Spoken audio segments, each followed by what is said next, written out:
A man was severely wounded and knocked unconscious on the battlefield. When he awoke, he found himself in a crypt. Seeing the eerie and terrifying scene before him, he quickly scrambled out. However, when he crossed through the woods and reached a road, he realized that everything around him was strangely unfamiliar. The never-before-seen paved roads and the roaring cars filled his heart with confusion. The man's name is Ichabod Crane. He was a captain under George Washington during the war. Along with Ichabod, a headless horseman woke up riding a white horse as if he was looking for something. Before long, a horse farm was attacked by an unidentified creature, prompting Abby and Corbin to rush to the scene upon receiving the report. They split up. Corbin went to inspect the stable, while Abby sought out the owner to inquire about the situation. However, while Abby was looking around, she was suddenly confronted by a headless corpse, prompting her to urgently report the scene to Corbin. But by this time, Corbin had encountered trouble as well. The headless horseman slowly emerged from a corner. Seeing a headless figure for the first time, Corbin was also taken aback. But when he saw that the headless horseman was armed with a battle axe, Corbin quickly pulled the trigger, only to find that the bullets did no damage. When Abby heard the gunfire and came running, she arrived just in time to see Corbin's head being chopped off. Before she could recover from the shock, the headless horseman burst through the doors and charged out, leaving Abby to only watch helplessly as he escaped. Meanwhile, the oddly dressed Ichabod was also taken into custody. Officer Andy, believing him to be the murderer, called Abby over. However, after one look at Ichabod, Abby immediately refuted Andy's suspicion, because the headless horseman Abby saw was a soldier. Not only was he wearing an old red uniform, but he also had a brand on his hand that looked like a bow and arrow. Hearing Abby's description, Ichabod, who was in the cell, displayed an incredulous expression because he had been the one to behead the headless horseman. Seeing his apparent knowledge of the murderer's origins, the officers conducted a deep interrogation of Ichabod. Ichabod told the people that he was a captain under George Washington. He had fallen into a coma after fighting headless horsemen on the battlefield, and when he woke up again, he was in a tomb. What exactly happened in between, he did not know. The officer informed him that it was now the 21st century, 250 years since the war he described. After much questioning, the lie detector showed no reactions, indicating that Ichabod was not lying. Yet, people still refused to believe that Ichabod came from 250 years in the past. The sheriff planned to send Ichabod to a mental hospital, but Abby felt there was more to the case than it seemed, especially since she had witnessed Corbin being beheaded. Ordinary people simply do not possess such strength. Abby, keeping it from her superiors, secretly took Ichabod out of the police station, and they went to the crypt where Ichabod had awoken. After some searching, Ichabod found a Bible buried in the dirt. The book told the story of the 4 horsemen of the apocalypse, known to the world as the Grim Reapers, each marked with the brand of a crossbow. Ichabod felt the appearance of this book was no coincidence, suggesting something ominous with the resurrection of the headless horseman. I beheaded him. That man didn't die, because he was never a man at all. He is death itself, Lieutenant, and somehow he has returned to Sleepy Hollow to finish what he started.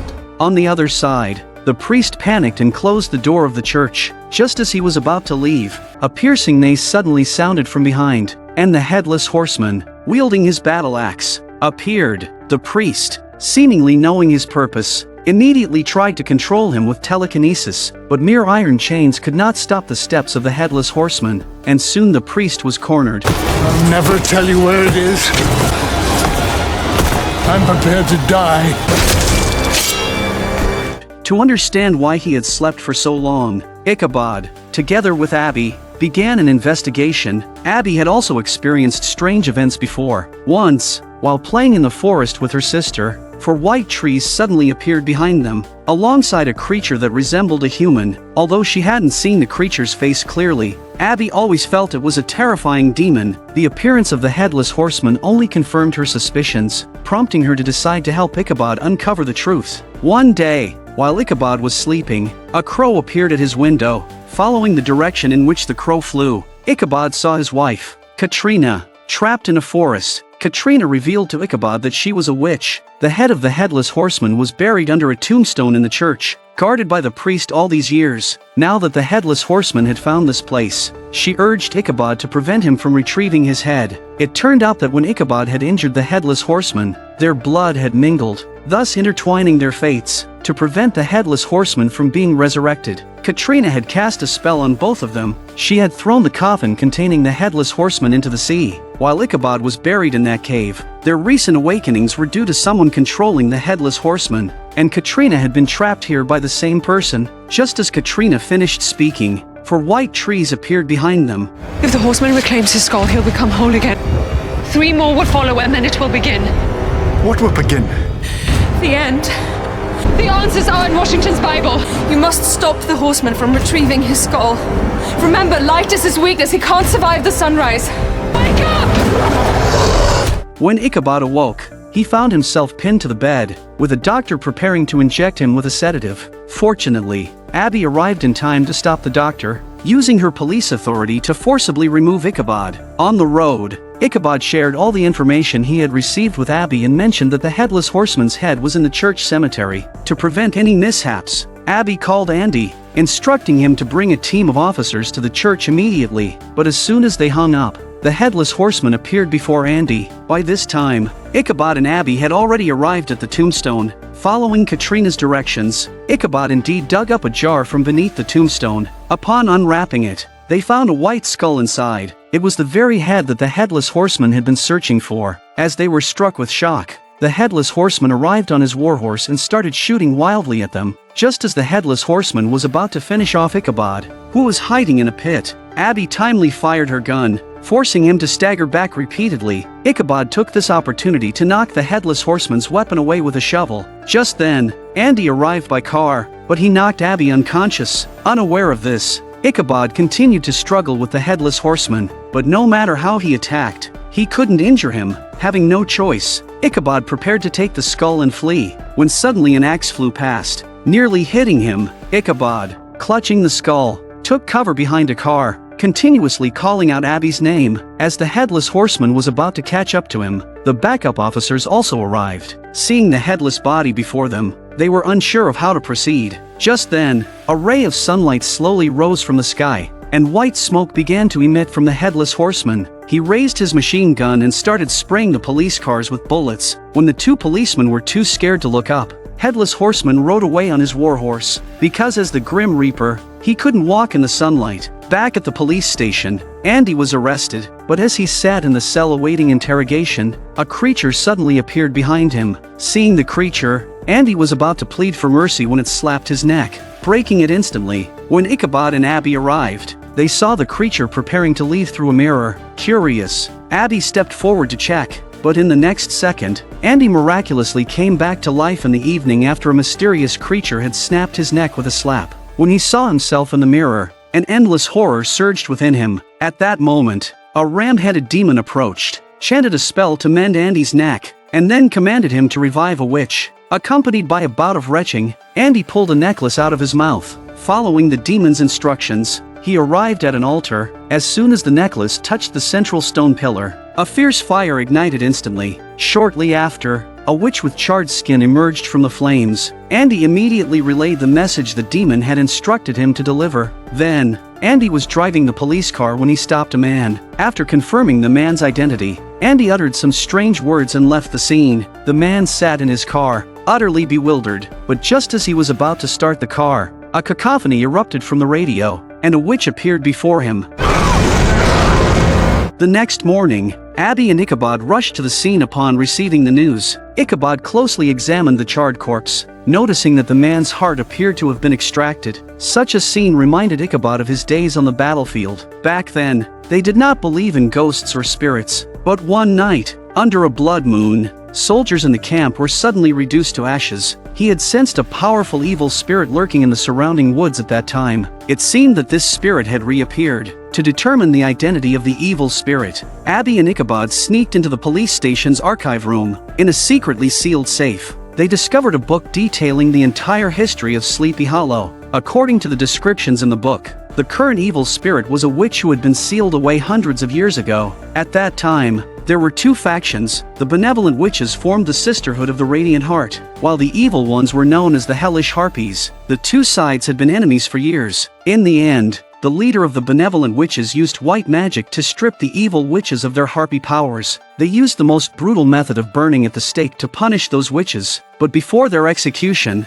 the evil witches cast a curse. Every time a blood moon rose, their ancestors' ashes would serve their own purposes, and at that time, she would return to life. Abby and Ichabod suspected that all this was the work of Serilda, because the deceased was a descendant of the judge from those times. Now that Serilda has obtained the ashes of that person, she must be preparing for a resurrection ritual in some hidden corner. Ichabod thought of the church's basement, as his wife had told him in a dream that it was a place where a witch's bones were sealed. At that moment, Andy was frantically digging up the ground there, and soon, he pulled out a sack containing Serilda's bones. Serilda neatly arranged her bones on the ground, chanting spells while sprinkling the obtained ashes. After completing these rituals, Serilda lay down on the bones. When Ichabod and Abby arrived, they just saw Serilda's body beginning to regenerate. Seeing that bullets could not harm Serilda, Ichabod quickly led Abby to retreat. On their way, Ichabod discovered a stash of explosives. They lured Serilda step by step to this location.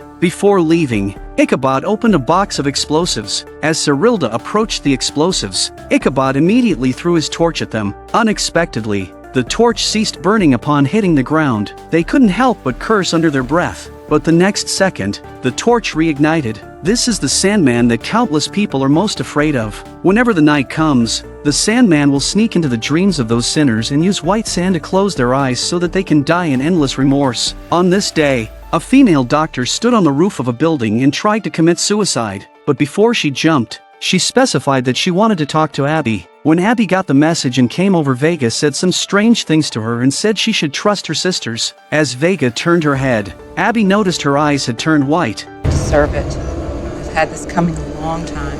Vega's words left Abby deeply confused. Her sister, Jenny, had been locked in a mental hospital for many years, and it was puzzling why Vega would mention her just before dying. To unravel this mystery, Abby, accompanied by Ichabod, went to the psychiatric hospital, but Jenny was unwilling to meet with them. But Jenny called Ichabod into the room alone, and Jenny told Ichabod that she was locked up because of her sister's cowardice. It turns out that after seeing the demon in the woods, they fainted from fear, and when they woke up again, 4 days had passed. The first to discover them was a ranch owner who also saw the demon. However, Garrett chose not to speak out and instead called the police to take the sisters away. During the interrogation, Jenny revealed everything, but Abby claimed she saw nothing. Jenny pleaded with her to tell the truth, but Abby persistently denied seeing anything, leading to Jenny being deemed insane and institutionalized. Over the years, Jenny could not forgive Abby, which is why she refused to meet her. Jenny told Ichabod that Vega also knew the truth but chose not to reveal it.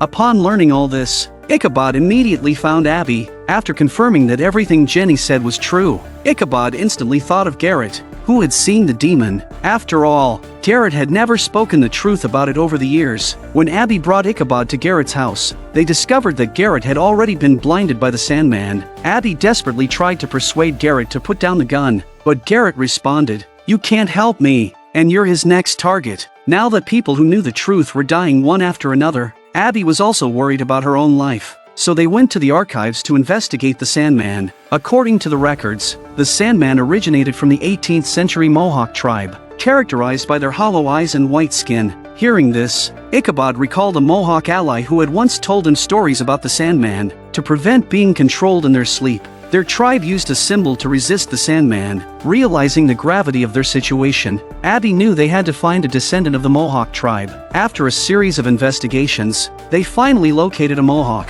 Seamus. However, when Seamus heard they were seeking help because of the Sandman, he immediately turned them away. Ichabod quickly mentioned the Sandman's habits, saying, "If you do not treat your neighbor kindly, the spirit of Rocaronti will come for you." If Seamus doesn't help Abby today, then the Sandman will definitely appear in his dreams. Reluctantly, Seamus agreed to help them and took Abby and Ichabod to a small cabin. To eliminate the Sandman, they had to fight him in their dreams, but dying in the dream meant dying in reality. To quickly enter the dream state, they drank a cup of green potion. Seamus tied Abby and Ichabod to the beds, then brought out 2 scorpions with deadly venom, which would allow them to control their bodies in the dream, as a sharp pain emanated from their abdomens. Abby and Ichabod instantly entered the dream world. Ichabod kept shouting Abby's name, but at that moment, Abby encountered the Sandman. Before Abby could react, the Sandman blinded her with the sand from his body. At that moment, Abby also saw scenes from the past. The Sandman kept asking her if she saw the monster, but she was too frightened to reveal the truth. Seeing her sister diagnosed as mentally ill because of this, Abby felt immense guilt. Just as the Sandman reached out his finger to control Abby, Ichabod arrived just in time to stop him, but this was the Sandman's domain, and with a mere gesture, he seized Ichabod by the throat with an invisible force. The Sandman slowly approached Ichabod, and with a wave of his hand, Ichabod's arm turned to sand and scattered on the ground, just as the Sandman was about to finish Ichabod off. Coward, and I betrayed my sister. I turned my back on her when she needed me, and I will not do it again. It's my fault. You can come at me all you want.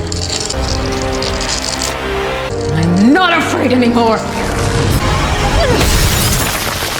Abby woke up and admitted her mistake. With that, they successfully defeated the Sandman. After the incident, Abby decided to have a serious talk with Jenny, but when she arrived at the mental hospital, she found that her sister had already escaped through the ceiling. This plague is more terrifying than the zombie virus. Every infected person sees a dark knight, wielding a broadsword and clad in black armor. In the hallucination, the knight can directly cut short the life of the infected. One day, a boy was playing in the woods when suddenly a dark knight charged towards him. Terrified, the boy turned and ran, with the dark knight closely behind him. When he reached a road, the boy hesitated for a moment before running across, but the dark knight did not pursue him out of the woods. It seemed as though there was a barrier at the edge of the road, turning him into a mist of black smoke. Not long after, the boy appeared in the town of Sleepy Hollow. Abby and Ichabod received the news and rushed over. Ichabod noticed the boy's veins turning black and his attire from centuries past, clearly not aligning with the aesthetic of the 21st century. The boy kept repeating the word evil woman, but he spoke in Middle English,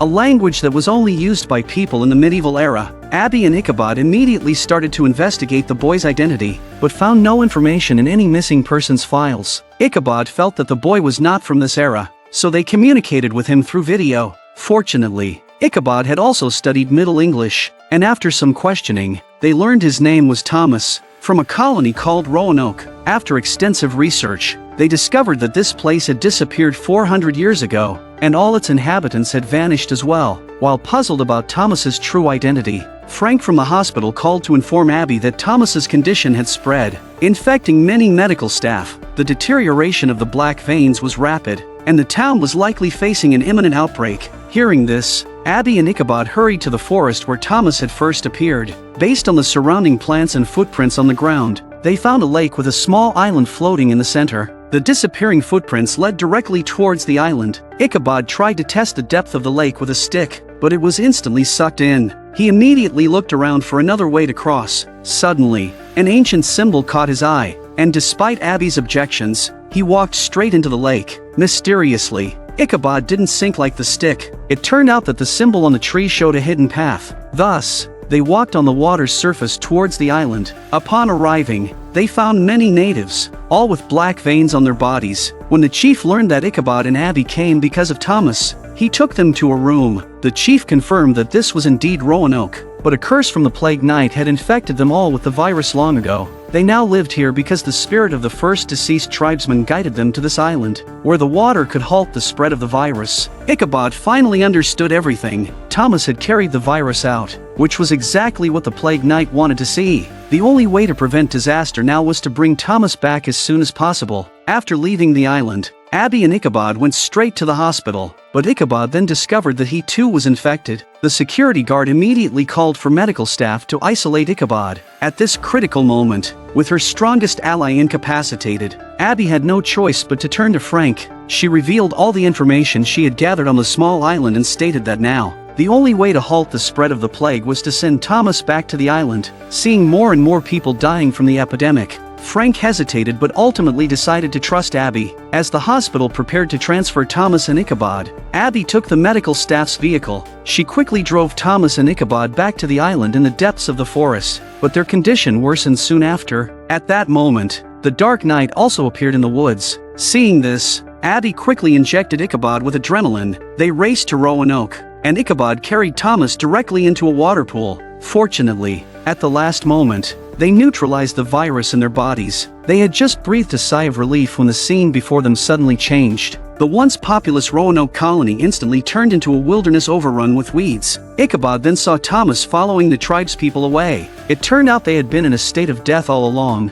and the people of Sleepy Hollow could see Thomas because the Dark Knight had deliberately brought him to this world. The Dark Knight intended to use the spread of the virus to restore his own flesh and blood, but fortunately, Ichabod and Abby had stopped him in time. As Roanoke colony disappeared again, the patients in the hospital gradually recovered their health. Abby heard a child crying from a stroller, but when she approached to check, she found only a doll inside. Just then, the Headless Horseman appeared behind her, prompting Abby to rush down from the upper floor in panic and hastily hide in a room. Upon closing the door, Abby realized she was in the presence of 4 witches draped in black veils. They seemed to be conducting some sort of ritual, holding hands and continuously chanting spells. Suddenly, a book caught Abby's attention, but when she turned back, the 4 witches had disappeared before her eyes. At that moment, Katrina suddenly appeared. She told Abby that she was Ichabod's wife, and the reason she had contacted her in this manner was because she sensed that Ichabod had been kidnapped. It turned out that just a day earlier, while Ichabod was paying his respects at a gravestone, he was ambushed by strangers who had somehow blocked Katrina's senses. Katrina used this method to contact Abby to urge her to rescue Ichabod quickly. With the Headless Horseman about to appear again, and Ichabod's life closely tied to his, someone must be intending to use Ichabod's life to stop the Headless Horseman. Katrina instructed Abby to find the Sin Eater, who could separate the fates of Ichabod and the Headless Horseman. Just as Abby was about to ask who the Sin Eater was, suddenly a bright white light appeared, revealing a large truck. Fortunately, she reacted in time and dodged out of the way. The next morning, Abby began investigating the identity of the Sin Eater, and after a series of searches, they discovered that the Sin Eater had been living under the stolen names of deceased prisoners. Abby and Jenny then followed the address and found the Sin Eater, Henry. Abby immediately explained their purpose for visiting and spoke of the bond between Ichabod and the Headless Horseman, but Henry declared that he had long since retired. It turned out that Henry had always possessed a special ability to see through people's hearts upon contact. However, observing those negative emotions over time had filled Henry with much guilt, leading him to retire and live in seclusion here. Abby repeatedly pleaded for Henry's help, but he steadfastly refused her. As they were preparing to leave, an accidental touch allowed Henry to see where Ichabod was being held. It was a room marked with Freemason symbols, where Ichabod was conversing with a man. Ichabod immediately recognized the man as a member of the Freemasons and revealed his own membership, which dated back 200 years. However, Rutledge did not believe Ichabod's identity, as they had been deceived by humans transformed by demons before. To prove his truthfulness, Ichabod recounted how he had joined the Freemasons back then. At the time, he was a soldier of the British Empire, and during a mission to capture traitors, he met a Freemason named Arthur. Through Arthur, Ichabod learned about the existence of demons, who had always been hidden among humans. Seeing that Arthur did not seem to be a bad person, Ichabod secretly released him one night. Before leaving, Arthur shared the Freemason's secret code with Ichabod, but as Ichabod turned to leave, a gunshot suddenly hit Arthur. The shooter was a captain from the army. Seeing this, Ichabod immediately drew his saber and stabbed the captain, who instantly transformed into a demonic figure, and that's when Ichabod finally realized everything, that he had been helping the devil all along. After this incident, Ichabod found the Freemasons and became a member, but he had always felt guilty about Arthur's death. If he had let Arthur go earlier, perhaps the captain would not have discovered him, and Arthur would not have died. After listening to Ichabod's story, the Freemasons finally believed his identity. However, to stop the Headless Horseman, Ichabod must die, as that was his destiny. Rutledge placed a box on the table, containing a drug that could end it all. Just as Ichabod is hesitating, Abby finally finds the place. Ichabod quickly explained the situation to her. His life was linked to the Headless Horseman's, and only his death could completely eliminate the Horseman. He had tried to stop it before, but those were only temporary measures. Now it was time to complete his unfinished mission. Upon hearing this, tears instantly streamed down Abby's face. Although their time together was short, she had already come to consider Ichabod her best friend. After a heartfelt farewell, Ichabod drank the potion, and soon his consciousness began to blur, but at the crucial moment, Henry arrived. He slashed Ichabod's palm with a small knife and then put the blood into his own mouth. Immediately, images of the Headless Horseman flashed in Henry's mind. He knew this was the sin rooted deep within Ichabod. Headless Horseman is using this to connect with Ichabod. To help Ichabod rid himself of the sins that bound him, Henry summoned the spirit of Arthur. Arthur told Ichabod that he never blamed him, and his death had saved Ichabod's soul. Now, with the Headless Horseman about to appear again, you should let go of the past and break his control over you. And repeat these words. I purge the wicked from my blood, our spirits severed. I purge the wicked from my blood, our spirits severed. My soul sanctified. Death, leave me now. Soul sanctified. Death, leave me now. Command you. I command you.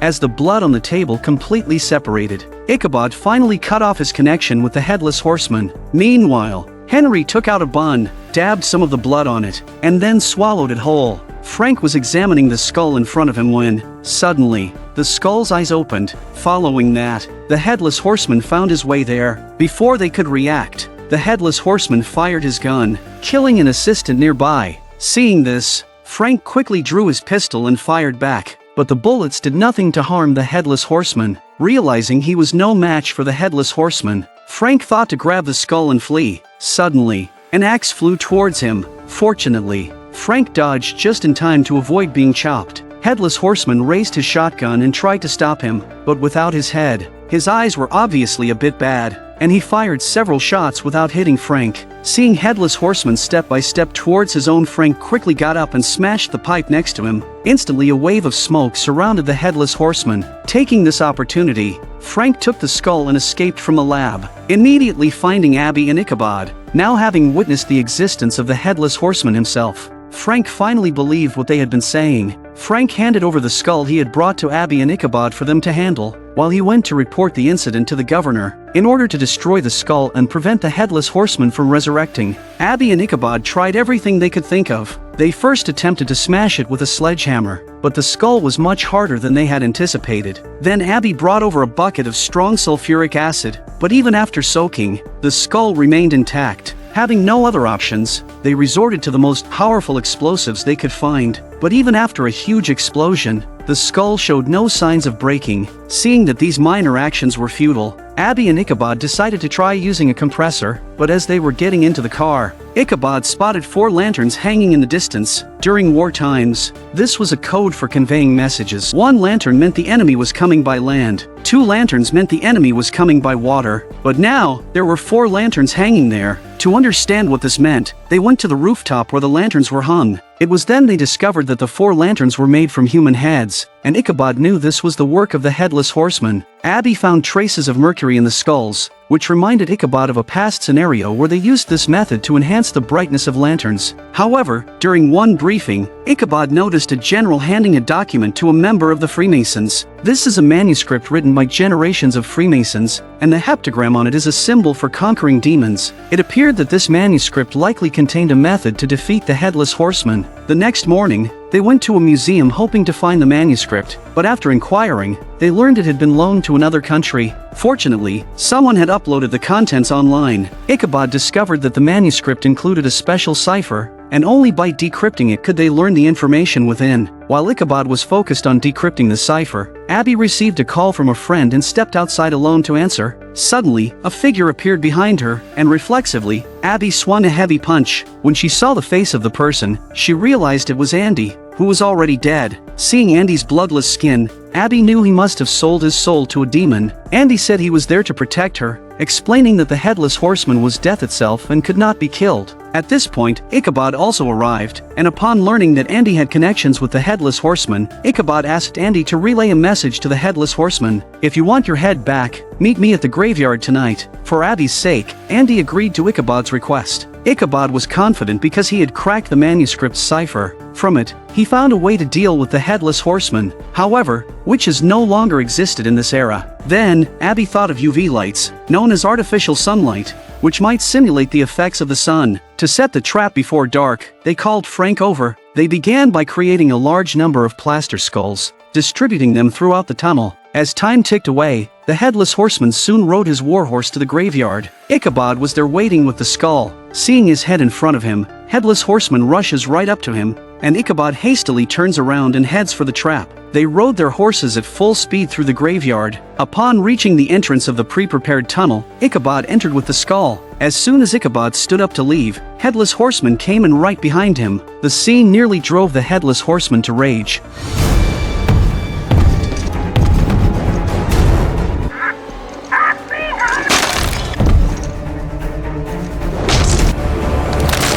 As one false head after another infuriated him. At that moment, Abby and Ichabod each appeared before the Headless Horseman, holding a skull. However, the light shining from the teeth instantly allowed the Headless Horseman to identify the true skull. Abby escapes with the head, and when she comes to a clearing she deliberately falls over and is incapacitated. Seeing this, the Headless Horseman advanced step by step toward her. Just as he raised his battle axe, ready to strike down Abby, Ichabod quickly turned on the surrounding ultraviolet lights, instantly scorching the Headless Horseman and bringing him to his knees. Ichabod, who had hurried to the scene, quickly used iron chains to lock up the Headless Horseman. In this way, they successfully captured the being known as the Grim Reaper, the Headless Horseman. In order to speak with the Headless Horseman before him, the man sought out his friend, and together they found Andy, who was soulless. Andy had once made a deal with the demon lord Moloch, trading his soul for immortality, which granted him the ability to communicate with the Grim Reaper. Upon reaching the cell where the Headless Horseman was imprisoned, Andy attempted to establish a connection, but the Headless Horseman seemed uninterested in speaking with them.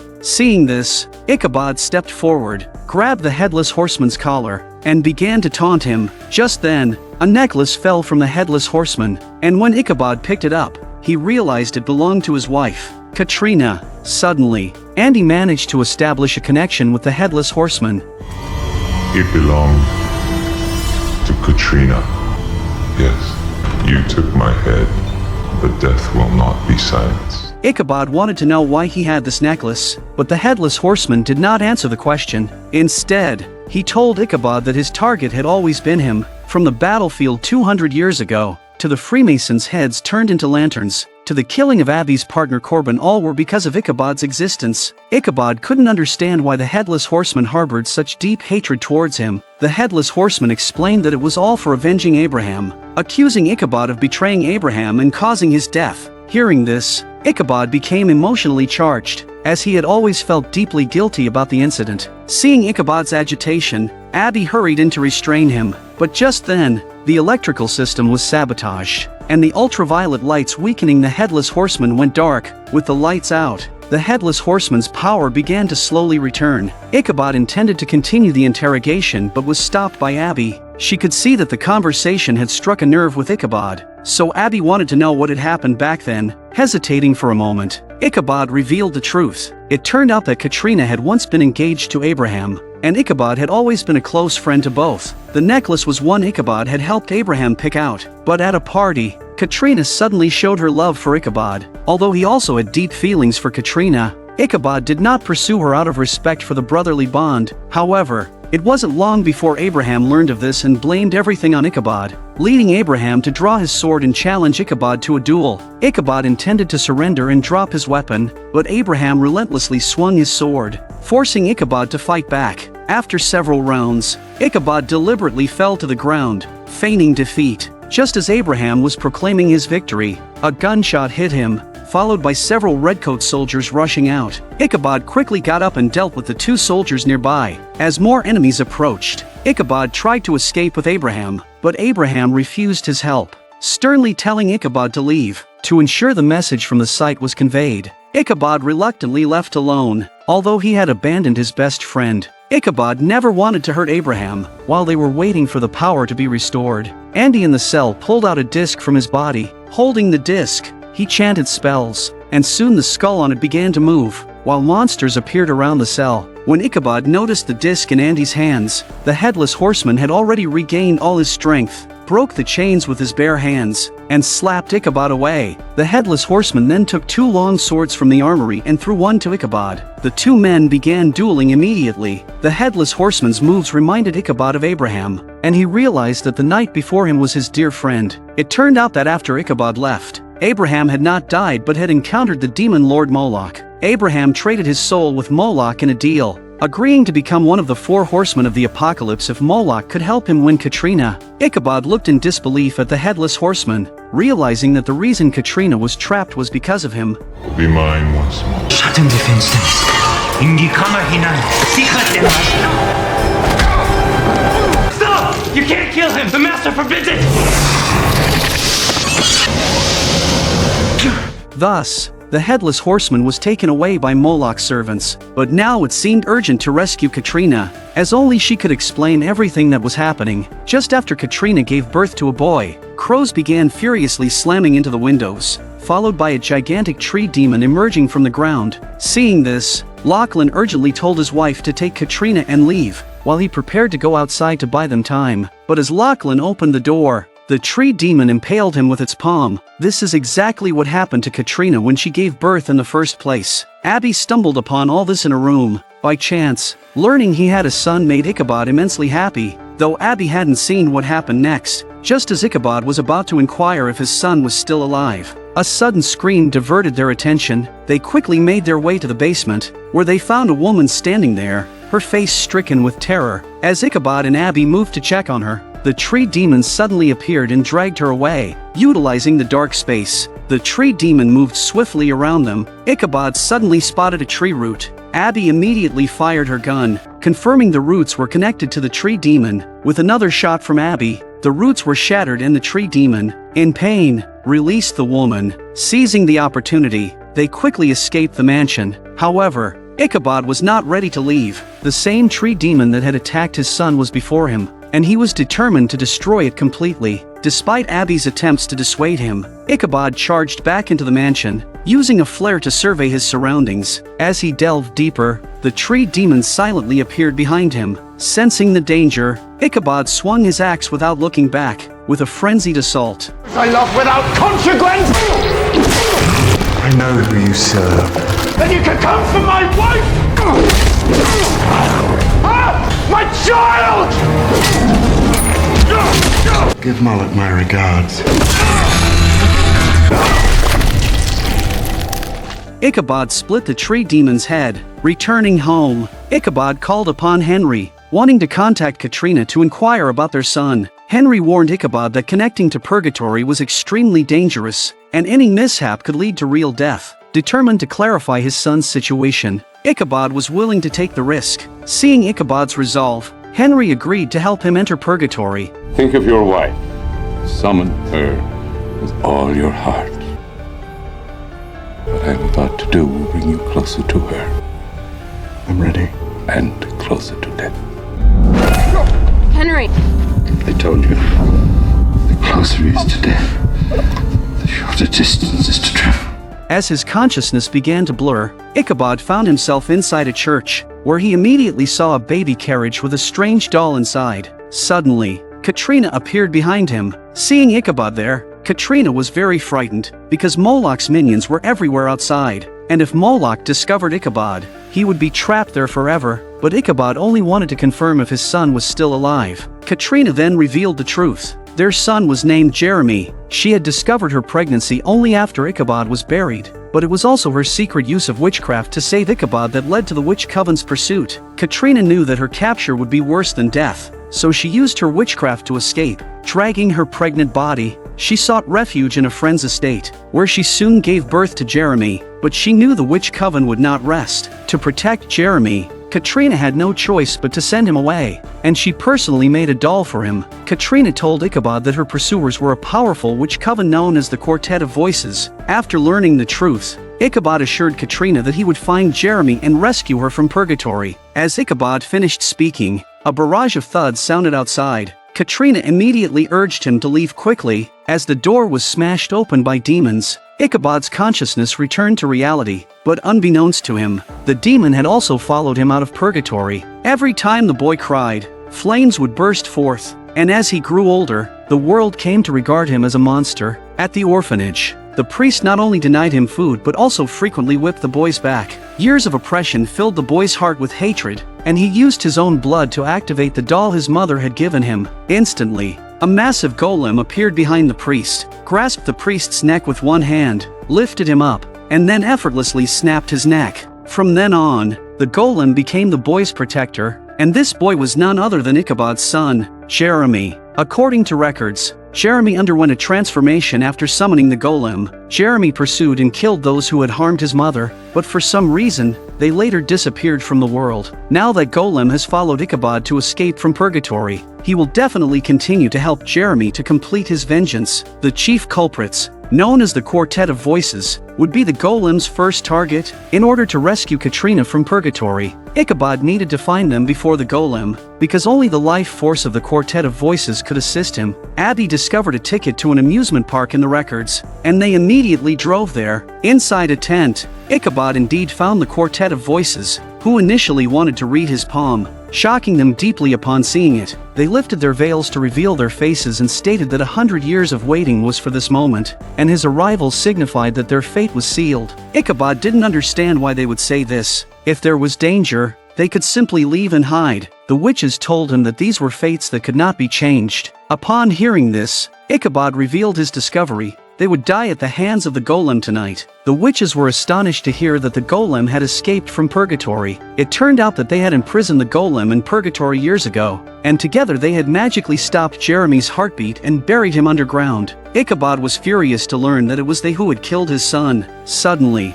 a tremendous roar came from outside the tent, and Ichabod quickly inquired about a way to kill the golem. The witches told Ichabod that it was his son who had given life to the golem, and only his blood could end it all. Having learned this, Ichabod immediately left the tent, and the witches inside were quickly attacked by the golem. Ichabod relayed the information to Abby and Henry, as they were searching for a place to hide. The golem suddenly shattered a nearby mirror and burst through. Ichabod was inadvertently struck by a piece of glass, and when Henry saw the blood on it, he immediately thought of a way to subdue the golem. Your son's blood is your blood.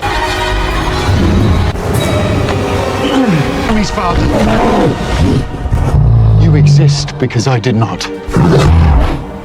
If there was any way I could go back and change this, believe me, with all my heart I would. But fate bestowed this task on you, his only friend, his guardian, and in many ways a father to him. For that, I owe you my life. But now I'm begging you to stop. Jeremy is gone. There's nothing left for you to protect. You have to let him go. We both have to let him go. Hearing Ichabod's words, the golem silently bowed its head and then charged straight into the glass. As Ichabod's blood flowed into the golem's body, the golem quickly lay on the ground, losing its ability to move. Over the years, the golem had been like a father to Jeremy, accompanying him constantly. Ichabod felt a great deal of distress because of this. With each comforting word from Ichabod, the golem eventually lost its strength and reverted to a doll. I offer this warning. War will take form. Then the end of days begins. There will be no end of days. Your death is assured. You and the second witness. This was Moloch's final warning to Ichabod, who immediately shared the matter with Abby upon waking. To understand Moloch's plan, they began reviewing past archives. Just then, Frank received a strange phone call demanding he hand over the Bible or his daughter would be taken. After hanging up, Frank immediately found Ichabod and Abby. The demon's urgent desire to reclaim the Bible suggested that it contained secrets they had yet to uncover. Frank urged them to quickly find a way to destroy the demons, while he prepared to take his family to a safe place. After Frank left, Ichabod began to carefully examine the Bible. At that moment, Abby found a video in one of the files. The video showed Corbin performing an exorcism on Jenny, who had white eyes and a ferocious expression. Clearly possessed by a demon, Corbin took out a cross and continuously chanted spells. But the demon seemed unfazed by these objects and even spoke some strange words to Corbin. You will die, Mr. Corbin, at the hands of the Horsemen of Death. I will kill Abby, and I will kill the sister. These words shocked them all and Abby wanted to know what was going on. However, Jenny said she didn't know either, only remembering waking up inside a circle made of salt with Corbin holding her. It appeared that salt could restrict the demon's movements but couldn't expel it. Ichabod continued to review the footage, during which the demon spoke an ancient Greek phrase. They used technology to isolate this language, and Ichabod heard the name Insidiff in the audio. Abby immediately pulled up related information. Insidiff was a type of demon that could control others through physical contact. It was first discovered in the body of a nun, but later they used a lamp to send the demon back to hell. It seemed that only such a lantern could restrain the demon. Looking at the drawing of the lantern in the data, Jenny remembered a friend who was a patriot and liked to collect old items. She had seen a similar lantern in his warehouse. Without delay, they set into action. Meanwhile, Frank had taken his family into the mountains and even had a priest set up a protective circle. What Frank didn't expect was that the demon had already possessed one of his bodyguards. The demon not only controlled another bodyguard to destroy the circle but even secretly slipped into his daughter Macy's room. By the time Frank realized something was wrong, the demon had moved into Macy. The priest raised a cross to disperse the demon, but the demon merely raised its hand and the priest was pulled toward it. At that moment, Frank's wife Cynthia ran out of the room, but the demon instantly grabbed her by the neck. With no other choice, Frank agreed to retrieve the Bible for the demon, but when they arrived, they discovered that Ichabod had already taken the Bible. The angry demon then lifted Cynthia and slapped Frank away. At this critical moment, Jenny and Abby arrived in time, engaging the demon in conversation to distract it. Meanwhile, Ichabod, holding the lantern, quietly moved behind the demon. Taking advantage of the distraction, he encircled the demon with salt, raised the lantern, and chanted a spell. Cast from his vessel, and unable to cloak his true face. Our plan is in motion! The witnesses can't stop it! Darkness will reign! And Egypt will be delivered back to hell! With that, the demon was sent back to hell and Macy was restored to consciousness. With this, the first season's plot comes to an end. I will continue to update the content. Thank you for your support and enjoyment. The man was buried in a coffin by his own son, but upon awakening, he found himself unharmed and standing in his home, with Abby even holding a cake, celebrating his birthday. Although he was puzzled by everything in front of him, Ichabod didn't dwell on it further. At that moment, Abby received a call from the sheriff, saying someone wanted to meet Ichabod, but when they drove over, they found that everyone here had been decapitated. They knew this was the handiwork of the Headless Horseman, so they immediately grabbed their gear and stormed into the room, which was littered with signs of destruction. Underneath a table, Ichabod found a pile of documents, but just as they were about to examine them, the Headless Horseman suddenly burst through the door, launching an attack without a word. Seeing this, Abby immediately raised her machine gun, but the bullets did no damage to the Headless Horseman.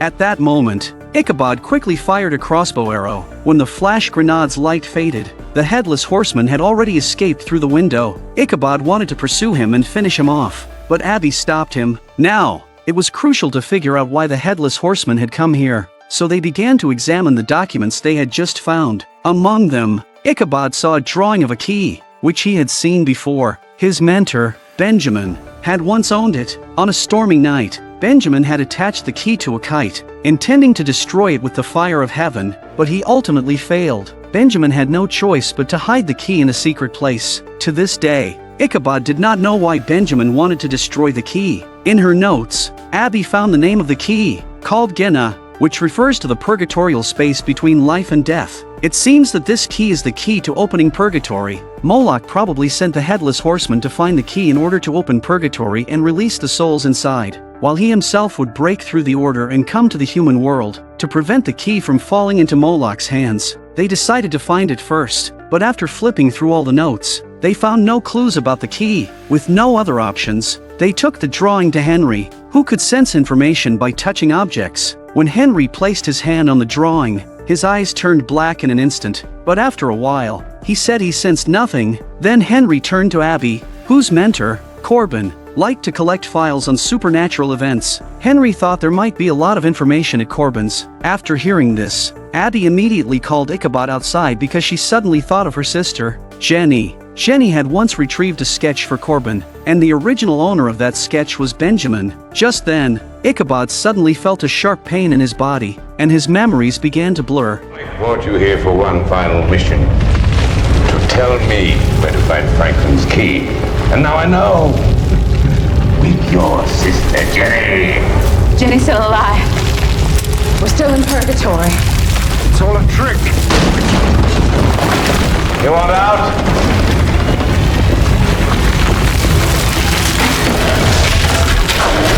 The illusion has been shattered. Abigail will remain in purgatory, and you will suffocate in that blade pine box I buried you in back on Earth. Whilst I retrieve the key. You have to get out of that coffin, find Jenny, and find the key. I'll try to stop Moloch from here. I promise you, I will return for you! It turned out that Henry had long been Moloch's minion, and everything that had happened was an illusion he had concocted. When Ichabod woke up, he was still buried in the coffin, his body entwined with vines. Ichabod wanted to call for help, but he discovered there was no signal at all. An angry Ichabod punched the coffin lid, and the falling dirt seeped into his mouth. But a strange taste attracted Ichabod's attention. He then carefully tasted the falling dirt and discovered it contained a large amount of sulfur. Instantly, Ichabod thought of a way to escape. He rolled the cloth into strips and stuffed them into the cracks of the lid, then rubbed the stone to create sparks to ignite the bones. Moloch slashed his palm and dripped blood onto the earth, all to create an army of demons. Andy told Abby that Moloch was seeking the key to open purgatory and allow all wandering spirits to occupy the human world. After learning this, Abby wanted to pass the information to Ichabod. With Andy's help, they arrived at Moloch's lair, where a mirror hung on the wall inscribed with a spell. By reciting the spell along with a name, the mirror could reflect a passage connecting to the outside world. At this time, Ichabod was devising a plan to rescue Jenny. When he hears gunshots in the warehouse, Ichabod rushes in with a lorry. Seeing this, Jenny quickly got into the van, and after firing several shots to fend off the pursuing enemies, they successfully drove away. Suddenly, Ichabod saw Abby through the mirror, and in the next second, his figure appeared in Moloch's lair. Abby hastily shared what she knew with Ichabod. Fearing it was all a trap, she didn't want Ichabod to retrieve the key to save her. But how could Ichabod bear to leave Abby in purgatory? He was determined to get the key and rescue her. After some discussion, they decided to act together. Abby would try to stall Moloch in purgatory while Ichabod continued searching for the key. Back in reality, they immediately went to the burial site of Benjamin, which by then had been occupied by Black Forest mercenaries, also under Henry's orders to find the key. At this moment, Ichabod recalled a famous saying often mentioned by his mentor. The key to success lies under the alarm clock. Success lies under the alarm. They simultaneously turned toward the clock behind them, under which was a red brick with an inscription. Ichabod used a tool to pry open the red brick and found the key inside. Then they drove to a forest. After saying goodbye to Jenny, Ichabod recited the spell to open the gates of purgatory, and soon a tunnel appeared before him. Without hesitation, he walked into it. Meanwhile, Abby was in purgatory looking for something to resist Moloch when Ichabod suddenly appeared in front of her. Seeing him, Abby excitedly embraced him. When they parted, Ichabod took out a bottle of water from his pocket. Just as the unsuspecting Abby was about to drink, a familiar voice came from afar. Another Ichabod appeared. The Ichabod in front of Abby immediately turned and roared at her. Realizing that the Ichabod before her was an imposter, Abby rushed to subdue him, but the fake Ichabod easily threw her to the ground. Through blurred vision, Abby saw two Ichabods fighting, and soon one of them ran towards her with the key. They ran to an open space. Ichabod turned back and urged Abby to keep moving, but the change in how he addressed her made Abby instantly realize something was wrong.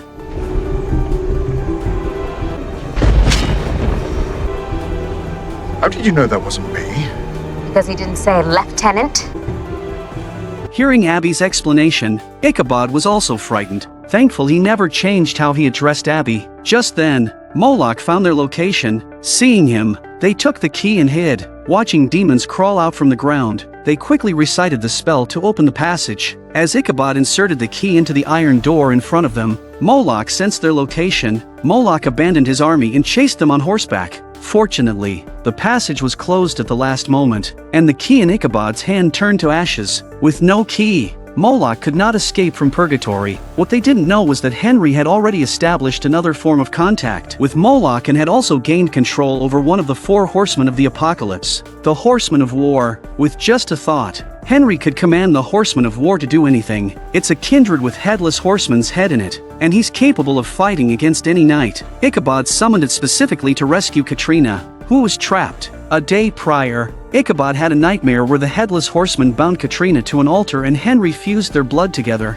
Upon waking, deeply concerned for Katrina, Ichabod decided to awaken the legendary kindred, a Frankenstein's monster composed of soldiers' limbs. In the past, as the army faced threats from Death Knights, Benjamin and a wizard collaborated to combat these foes by assembling the kindred from the limbs of fallen soldiers. However, they never awakened this creature, as they could never find the most crucial component, the head. Now, Ichabod possessing the Headless Horseman's skull meant they could finally complete this last step. They retrieved the skull and, following Benjamin's notes, arrived at the burial site of the kindred. At the end of the tunnel they found a golden brick, and the name engraved on it was none other than Kindred. When Abby pressed a nearby mechanism, a coffin suddenly fell from the stone wall. Ichabod carefully opened the coffin lid, revealing a desiccated corpse inside. They then lifted the corpse outside. The moment Abby removed the skull from its container, its eyes immediately turned white. Ichabod knew the Headless Horseman had sensed the skull's location. They had to awaken the kindred before dark. As Ichabod began chanting spells from the Bible,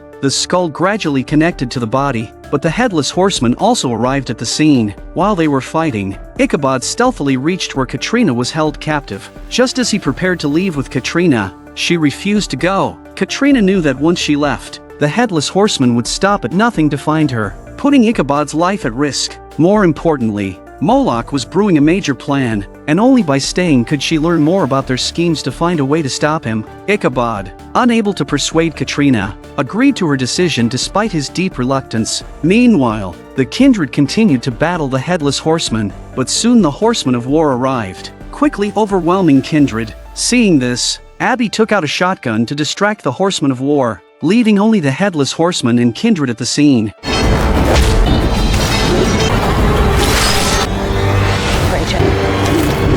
Just as Kindred grabbed his weapon and was about to kill Headless Horseman, Abby was in danger, but Kindred arrived in time to stop Horseman of War. Afterward, he nodded at Abby, who immediately turned and left. However, when Abby saw Ichabod emerge alone, her face filled with endless confusion, but there was no time to ask why. Once outside, they encountered the still fighting Kindred. Seeing Ichabod and his group successfully escape, Kindred broke free from the fray and ran deep into the forest. Back at the cabin, Abraham saw the untied ropes and was puzzled why Katrina hadn't left. Wherever I go, you would follow. So I have come to see that for now, this is my place. Wise not to acclimate to this world. It will not exist much longer. A woman revealed her love to a man, but by evening, a ghostly female apparition appeared at her home. The next morning, police found Caroline's body by the riverbank. Ichabod arrived on the scene, visibly distraught. Just last night, they had been chatting and laughing together. Today, Caroline was nothing but a cold corpse. Abby discovered some tire tracks nearby, but oddly, there were no footprints around. It seemed that the person in the car must have seen something frightening, which made them drive away without getting out. Abby speculated that it might have been local students who often sneak here for secret dates, so they started investigating the neighboring schools. And after some questioning they finally found a witness to the night. Sherman said he and his girlfriend were talking in the car when they suddenly heard a woman crying outside. Then, a dark figure hit their car. They were so scared that they immediately drove away. Sherman believed it was the Weeping Lady who appeared. Their investigation revealed that the Weeping Lady was a local legend, a ghost of a woman who had drowned in Blind Creek River. Whenever the Weeping Lady appeared, her body dripped with water and her eyes emitted a green glow. To uncover the origins of the ghost, they went to the Sleepy Hollow Library. While Ichabod was searching for the books, a raven with a letter landed on the window. He took the letter and opened it, only to find that it was a peace message from Katrina. She wrote that she was fine and told Ichabod not to worry. Just as Ichabod was quietly rejoicing, Abby saw a woman draped in black veils. When Ichabod heard the noise and came over, he saw a deep, bottomless pool of water on the ground, and Abby was being forcefully held underwater by the ghost. Abby struggled to free herself and gasped for air, but the ghost pulled her down again. Ichabod reached into the water, desperately grasping until, in the final moment, he managed to pull Abby out. The black pool also disappeared from the ground. After this incident, Ichabod realized that the ghost was particularly interested in the women around him. First, the ghost had killed the woman who expressed her love for him, and now it was targeting Abby, his companion in arms. Surely, the ghost had some motive. Abby pulled out a piece of fabric she had torn from the ghost. Seeing the fabric, Ichabod instantly thought of someone. 200 years ago, his friend Mary wore clothes made of this material. Mary had traveled a long way to find Ichabod in order to bring him back to London to marry her, but Ichabod had declined Mary's affections, as his heart always belonged to Katrina. The next day, Mary wrote a farewell letter to Ichabod, claiming she was boarding a ship back to London. But now, it seemed likely that Mary was the ghost, and she had never left this place over the 2 centuries. Mary's targeting of Ichabod's female companions might be out of a love turned to hatred, a destructive impulse born from unrequited feelings. At this thought, Ichabod suddenly remembered Katrina and realized the letter from his pocket was gone. At that moment, Mary was in the water, reading the contents of the letter. The intimate terms used in it infuriated her, prompting Mary to go directly to find Katrina. When Ichabod and Abby arrived, they only found a pool of water and the letter. Abby recalled seeing a bridge when she was pulled under the water. She suspected Mary might have taken Katrina there and immediately rushed off with Ichabod.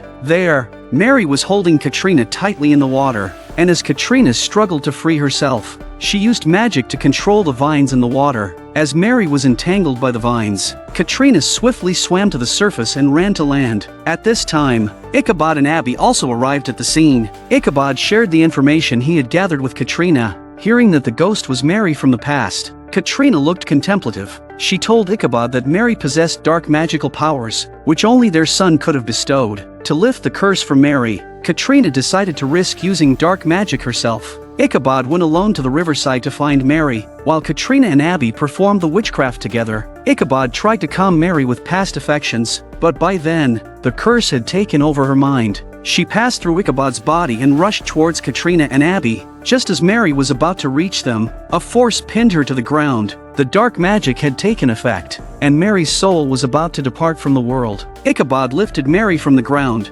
puzzled as to why she hadn't left all those years ago. You wrote me a letter. You said you were going home. Why are you still here? Mary, what happened to you?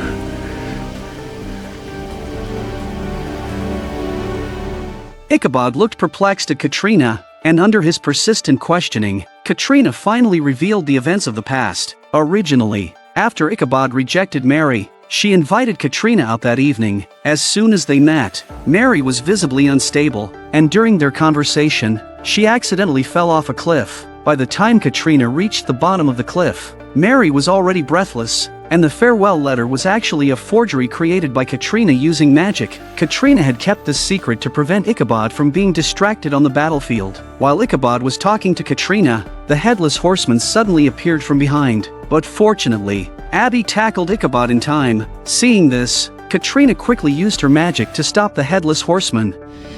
He saved me just now. And though I know you might hate him, if you care for me, truly care for me like you say you do, you will repay him with this life.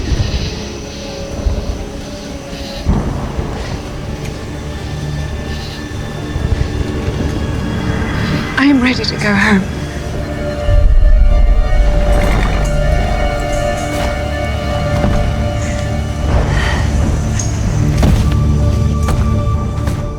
The boy's body harbored a Wendigo with the head of a ram and the body of a human. Whenever he encountered blood, he could not control his transformation. Each time he morphed into the monster, those around him were left with their innards hollowed out. That day, Abby and Ichabod responded to an emergency call and rushed to a forest. Upon arrival, they found several bodies with their insides hollowed out, and not far from the scene lay a boy. Approaching, Abby realized the boy was Joe, the son of Corbin, who had been killed while on a mission with her, which had left Joe harboring resentment towards her. Since Joe was unwilling to talk, Abby and Ichabod returned to their archive room. After reviewing numerous records, they learned that the Wendigo was a cannibalistic creature from Algonquin mythology. A Wendigo possesses both human and monstrous traits, and the scent of blood triggers an insatiable hunger in it, reverting to its original form only after consuming human viscera. It seems that Joe was probably Wendigo. Realizing the gravity of the situation, Abby and Ichabod were just about to head to the hospital when they received news of Joe's disappearance,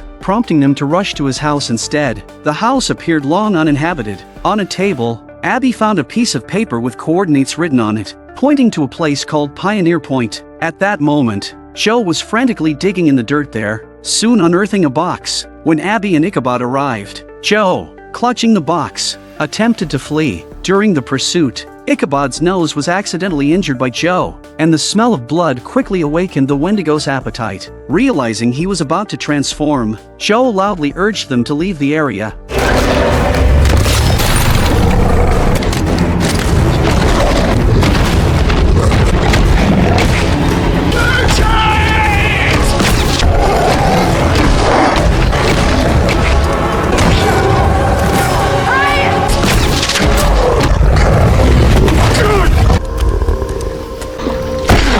To prevent Joe from harming others, Abby locked him in a cell. Jenny brought some human viscera from the morgue, and after Joe consumed them, his body gradually reverted to human form. Once lucid, Joe shared his ordeal with them. A few weeks earlier, he had received a letter dusted with a white powder, stating he was cursed and to break it, he must retrieve something left by Corbin. Initially, Joe thought it was a prank, but after experiencing his first transformation, he realized the severity of the situation. The letter did not specify who was behind it, only leaving an address for Fred's estate. Abby immediately thought of Henry, as that was his residence. Henry's urgent desire for the box indicated that its contents were of great importance to them. Upon opening the box, they discovered it contained a golden silkworm, a creature with potent toxicity. Though they were unsure of Henry's intentions with the golden silkworm, Joe's curse was deepening, and they needed to find an antidote urgently. According to records, the Native Americans once dealt with a Wendigo. However, while Ichabod went out seeking Native American assistance, Henry arrived with mercenaries at the location where Joe was detained,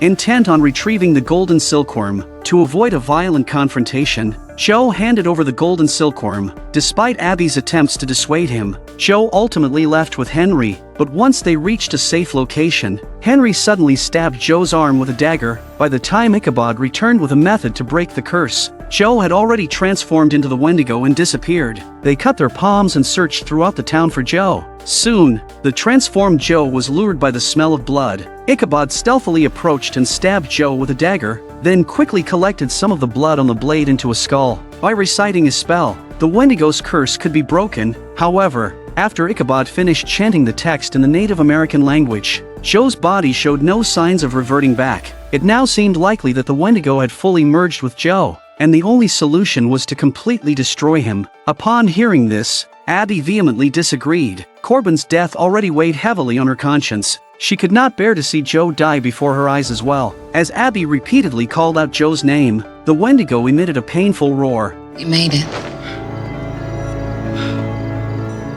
Henry transformed a deadly golden silkworm into a spider, which he then controlled to enter his mother's body. In an instant, the image of Moloch appeared in Katrina's mind, and upon waking, she felt terribly unwell, sensing a strong evil force within her. As Katrina was sharing this with Abraham, Henry burst in with a group of people, who took control of Katrina and examined her eyes. Once the plan was confirmed to be successful, Henry was ready to leave with Katrina. Seeing this, Abraham tried to intervene, but Henry opened the window and used the sunlight to immobilize him. Hearing Katrina's desperate cries for help, Abraham, despite his burns, chased after them and threw his battle axe, killing one of the mercenaries. In the ensuing chaos, Katrina seized the opportunity to break free and escape. Henry then opened the door wide, exposing Abraham completely to the sunlight. Yet he did not pursue the fleeing Katrina. By now, Katrina had reached a highway, and in her panic, she fainted in front of a car wash. When Ichabod arrived at the hospital after receiving the news, Katrina recounted everything to him.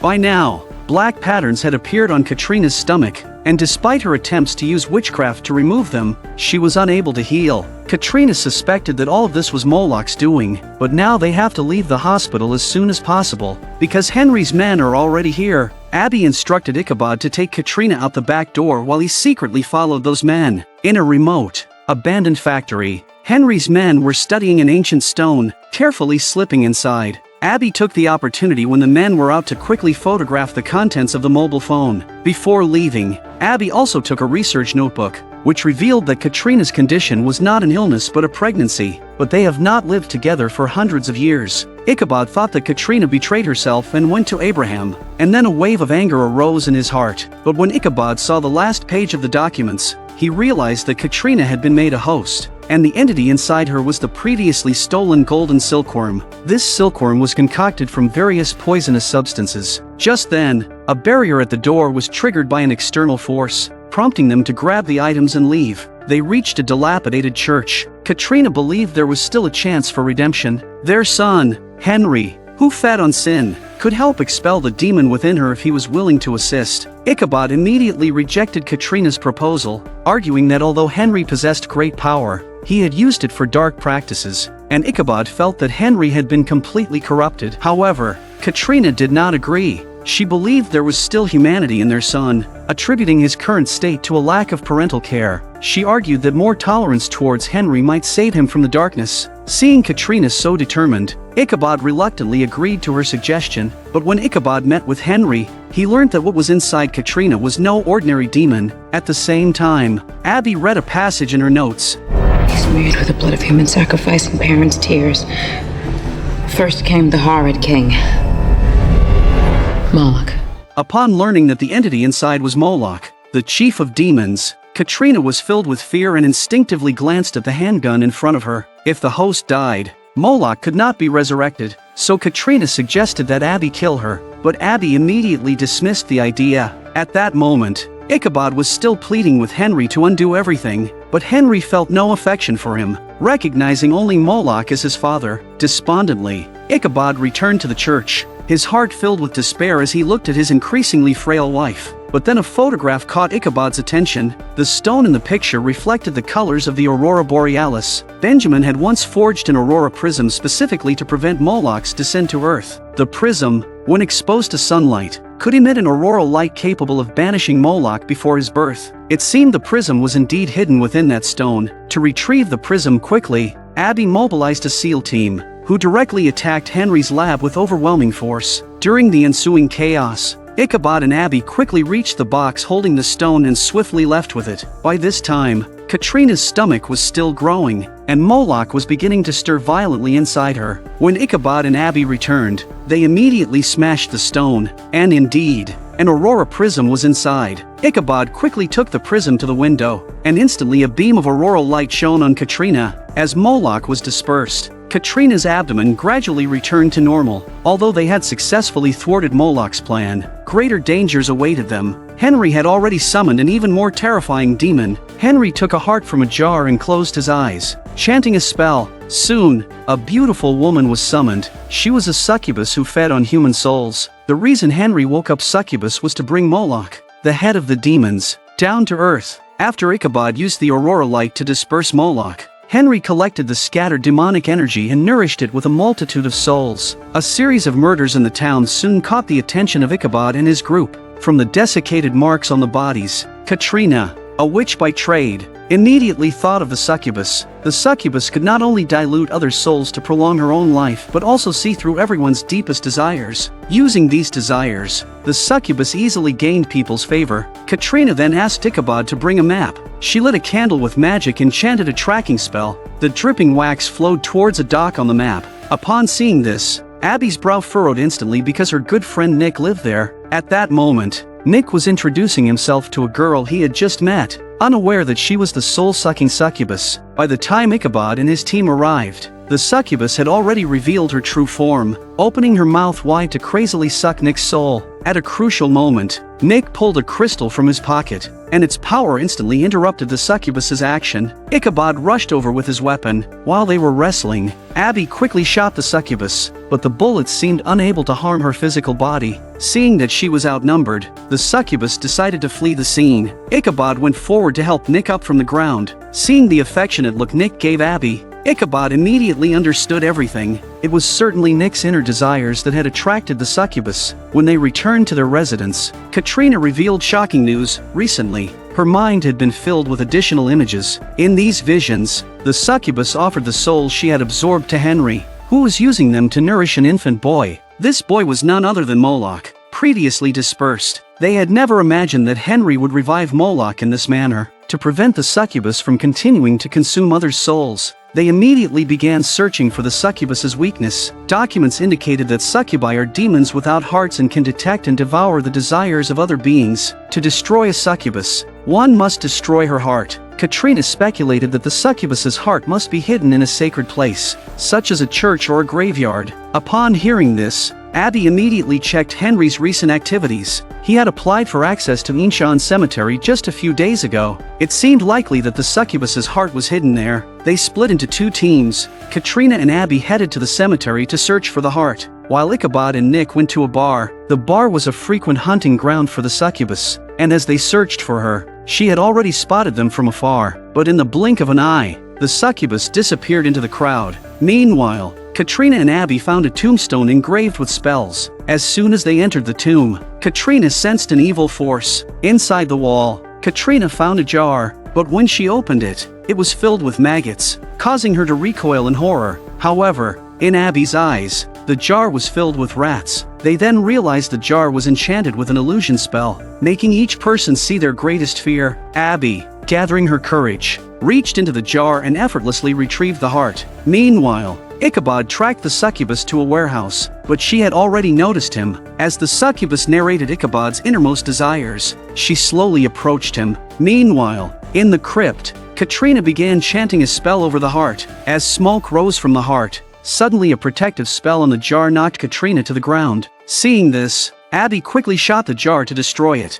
but Katrina had already fallen unconscious. Reluctantly, Abby picked up the spell and continued chanting. Just in time, Nick arrived to interrupt Ichabod and the succubus. The angered succubus knocked Nick to the ground. As Abby finished the remaining spell, flames suddenly rose from the heart in front of her. Ichabod also came to his senses. After successfully eliminating the succubus, the awakened Katrina asked Abby to convey a message. She wanted to return to Abraham's side, then find a way to approach Moloch and destroy him. Although this was very unfair to Ichabod, in order to completely end these days of constant fear, she felt she had no choice but to take the risk and infiltrate the enemy's ranks. She was once Medusa, whose gaze could turn people to stone with just a look. But now she faced the Headless Horseman. Their prolonged battle remained unresolved. The reason they met here was because of a sacred sword hidden in this location. Just a day ago, Ichabod had inadvertently discovered a way to eliminate Moloch, involving a sacred sword capable of slaying all demons. Benjamin had once possessed this sword,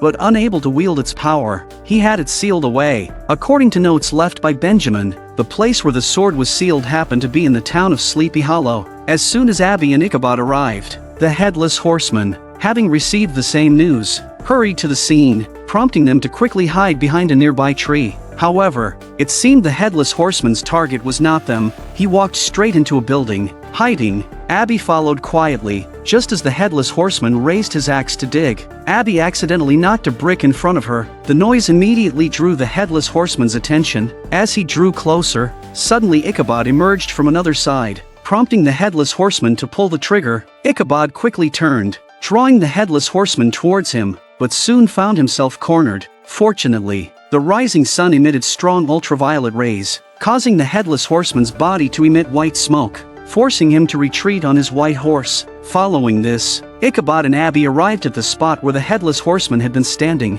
On the ground, they indeed found a hidden door, leading down a staircase into a cave. The cave was filled with humanoid statues, each with a peculiar expression as if they had seen something terrifying. While they were puzzled, a creature resembling a snake appeared above them. At that moment, Ichabod recalled a terrifying myth. Without time to explain, he immediately took Abby and ran outside. Fortunately, they managed to close the door before the serpent creature could emerge. It turned out that the creature was Medusa from Greek mythology, whose gaze could curse anyone who looked into her eyes to turn into stone. With such a powerful creature guarding the sacred sword, Abby thought it impossible for anyone to retrieve the sword. But then she suddenly thought of the Headless Horseman. Since Medusa's curse only affects those who look into her eyes, the Headless Horseman could potentially confront her. Thus, they waited there until nightfall. For the first time, they hoped the Headless Horseman would appear soon. Abby's heart fluttered with excitement. If they could lure the Headless Horseman in front of Medusa, they could take the opportunity to sneak in and steal the sword. As they spoke,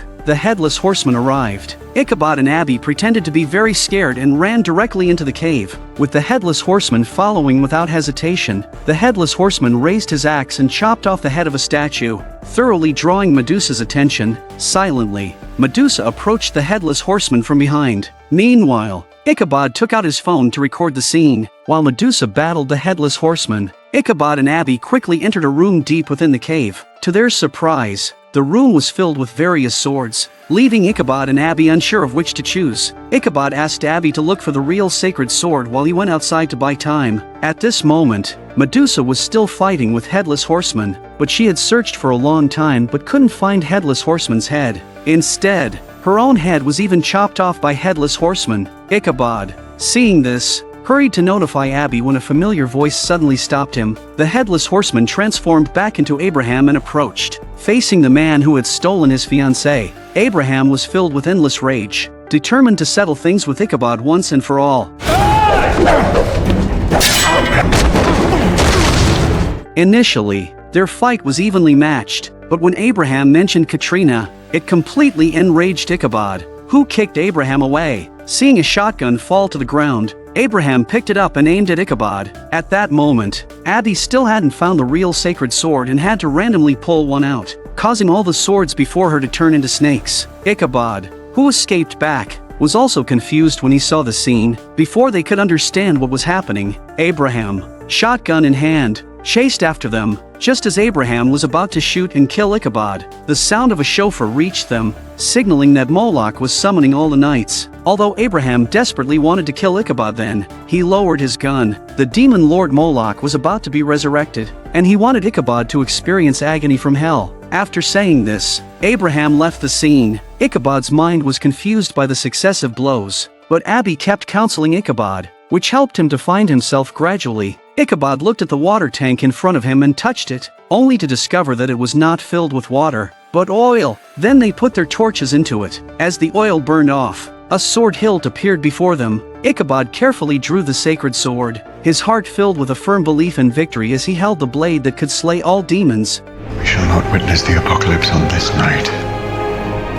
Moloch shall not rise. 3 days ago, he was an infant. 3 days later, he became the demonic lord Moloch. To gain complete control of the world, Moloch prepared to merge the earthly realm with purgatory. But now, the most crucial task was to destroy the sacred sword in Ichabod's hands, for it was a threat to his life. At this time, Ichabod and Abby were also in search of Moloch. They first arrived at the Frederick estate, where they happened upon the Headless Horseman preparing to form a pact with Katrina. Seeing this, Ichabod drew the sacred sword and charged forward. With the weapon's power, the Headless Horseman was no match for Ichabod. Soon the two of them were able to decide the winner. Ichabod, holding the sacred sword, demanded the location of Moloch, but the Headless Horseman claimed that Ichabod wouldn't dare use the sword to kill him, as it would also claim his life. It turned out that the soul of whoever uses the sacred sword to take a life would also be consumed by it, which is why the sword had been sealed away. They were somewhat skeptical of what Abraham had told them, but Katrina saw the runes on the sword,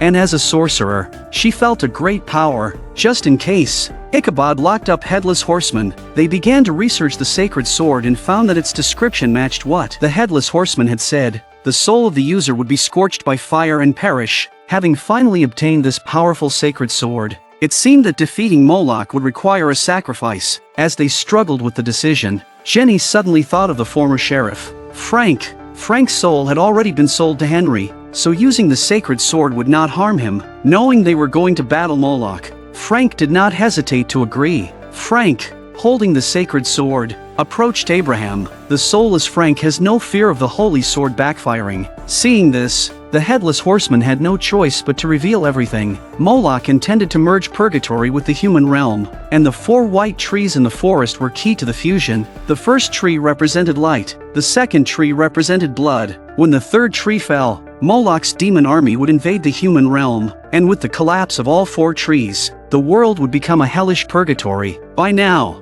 Moloch had destroyed 3 of the white trees, and his army had crawled out from purgatory. To stop Moloch's plan, Ichabod and his group armed themselves and headed to the forest, but as soon as they arrived, they encountered the demon army, equipped with long-range firearms. During the firefight, Abby was accidentally shot in the shoulder, and Katrina quickly used magic to block the oncoming demons. Katrina told Jenny to take Abby and leave first. Meanwhile, Frank, wielding the sacred sword, easily defeated the lesser demons. After dealing with a demon in front of him, Frank saw the horseman of war charging towards him on his horse. Frank met him head-on with the sacred sword, with the horseman of war's body destroyed by the sacred sword. Henry, who controlled the horseman of war, suffered severe backlash. Although Frank won the battle, He was wounded multiple times and ultimately succumbed to blood loss right there. At this point, Moloch's plan was still incomplete, and he commanded Henry to seize the sacred sword. Henry was also very afraid of the sword's power, but Moloch gave him no chance to argue, and Henry had to obey. When Henry arrived at a dilapidated church, Abby, holding the sacred sword, walked out from the side. Seeing only Abby there, Henry waved his hand and took control of her. Just as Henry bent down to pick up the sacred sword, Jenny suddenly appeared and shot him in the shoulder, but it did no harm to Henry's body, and Jenny was quickly subdued by Henry. Just as Henry took the sacred sword in his hand, Katrina chanted a spell, and suddenly the sword in his hand turned into an ordinary sword. Ichabod, holding the real sacred sword, placed it against Henry's neck. Faced with his own son who constantly opposed him, Ichabod was at a loss. Although Henry had sided with Moloch, Ichabod still believed there was a chance to save him. After a heartfelt plea from Ichabod, Henry seemed to have a change of heart, but just as Ichabod's group let their guard down, Henry suddenly snatched the sacred sword. As an immortal, I can wield this with impunity. Faith, hope, and charity. The Holy Trinity has brought you to your knees again, Father. Come. Moloch is waiting. Henry then led everyone to Moloch, whom he greatly respected as a demonic father. Henry had thought Moloch would reward him generously, but to his surprise, Moloch immediately ordered him to kill Katrina and declared that all the knights were merely puppets. Upon hearing this, Henry's heart instantly lost its light, and he looked back at his mother with a cold expression. Just as Henry raised the sacred sword to strike, Ichabod suddenly called out to him, offering to take Katrina's place. Tell me of Abraham's sacrifice, Nikita. The story of a cruel and merciless God who designed a cruel and merciless world. Who could worship a deity who commands a man to sacrifice his own son. Those days have come to an end. The true lesson of the story comes not from Abraham, but from Isaac. The chasm between father and son was never bridged. They never spoke again. And justly so. For any man willing to sacrifice his child should die.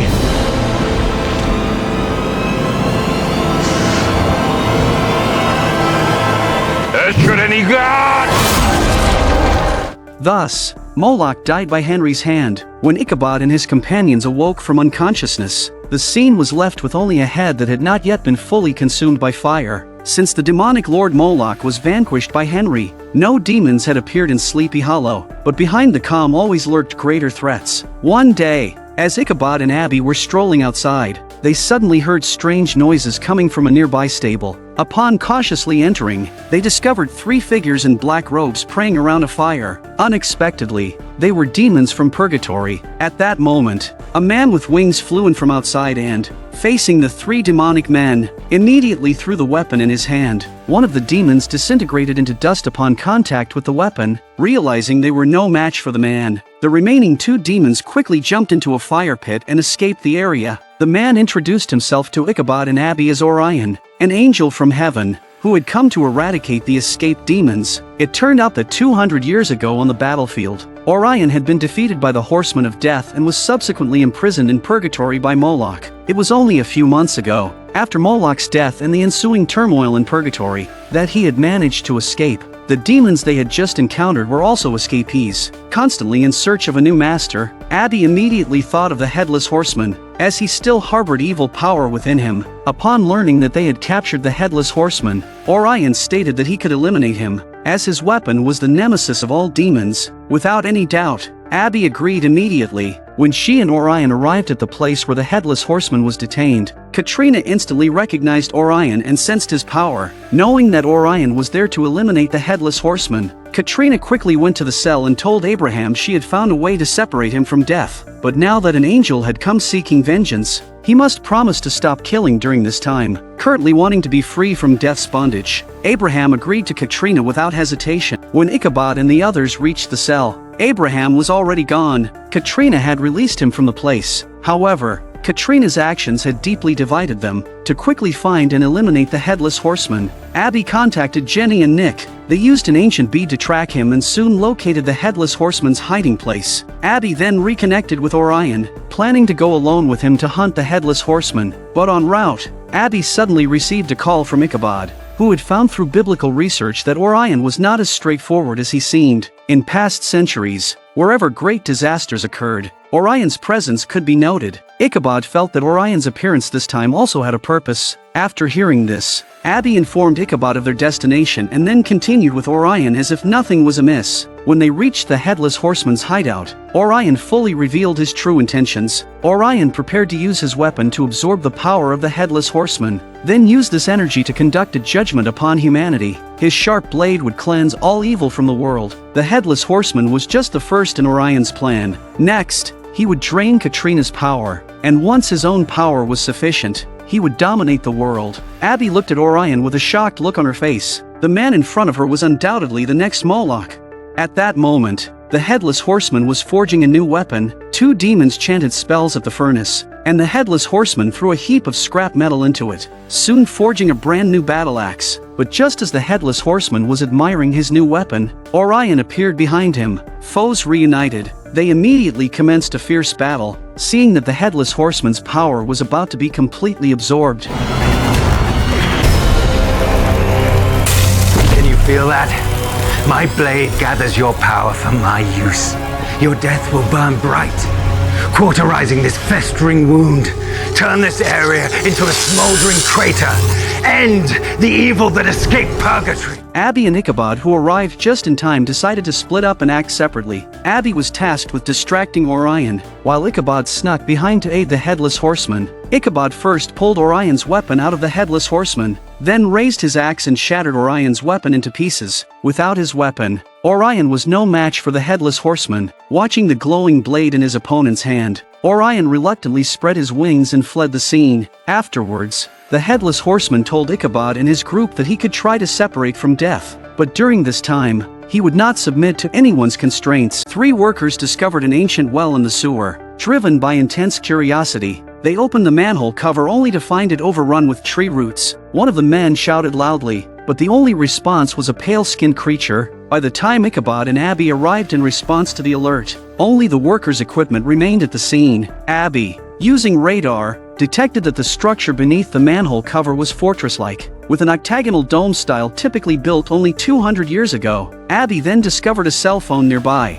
The video footage on the phone showed that the 3 workers were dragged into the well by a creature. Ichabod and Abby then opened the cover. Once inside, Abby tried to contact the workers using a walkie-talkie. Fortunately, they were still alive. However, their conversation attracted the creatures inside the fortress. As more creatures emerged from the tunnels, Ichabod and Abby were forced to retreat from the area. To understand what these creatures were, they began to research related materials. They learned that the octagonal fortress was known as a shrine, built by someone named Jefferson. The purpose of the shrine was to store important secrets. Originally, to prevent the loss of information in the shrine, Jefferson summoned soulless individuals to guard the chamber. Ichabod believed these monsters were the shrine's guards, who had entered a state of hibernation due to prolonged darkness, thus surviving through mutation until now. Their sudden awakening was likely due to hunger. By this time, one of the workers had been killed by the creatures, while the other 2 hid in a cave high above, afraid to make a sound. To quickly rescue the workers, Ichabod and Abby returned to the entrance of the shrine. First, they used the camera's flash to disperse the surrounding monsters. Then they seized the opportunity to enter the shrine's secret chamber. But upon entering, Ichabod saw a familiar face. It was Jefferson, the builder of the shrine from 200 years ago. Ichabod was puzzled as to how he could be there. Jefferson explained that he was only a projection now. Originally, when building the place, he knew the shrine needed substantial energy support, so he designed a cube that harnessed supernatural powers. Although Jefferson was now a projection, his memories and personality remained the same as before. Ichabod then explained their purpose for coming. He hoped Jefferson could help rescue the trapped workers. However, Jefferson said he was powerless to assist. He was there only to guard the information, and the monsters were not under anyone's control. While Ichabod was talking with Jefferson, Abby accidentally discovered the wires connected to the projection. She followed the wires directly to a secret room, where a glowing cube was surrounded by several sleeping monsters. Abby carefully inspected the room and soon found the 2 surviving workers. After making a quiet gesture to the workers, Abby immediately reported what she saw to Ichabod. Then Abby and Ichabod made their way to the chamber, inching closer to the 2 workers. After Ichabod brought the workers down from their hiding spot, they prepared to exit the way they had come. But just then, a monster suddenly woke up, and soon all the surrounding monsters rose from the ground. Get to the ladder!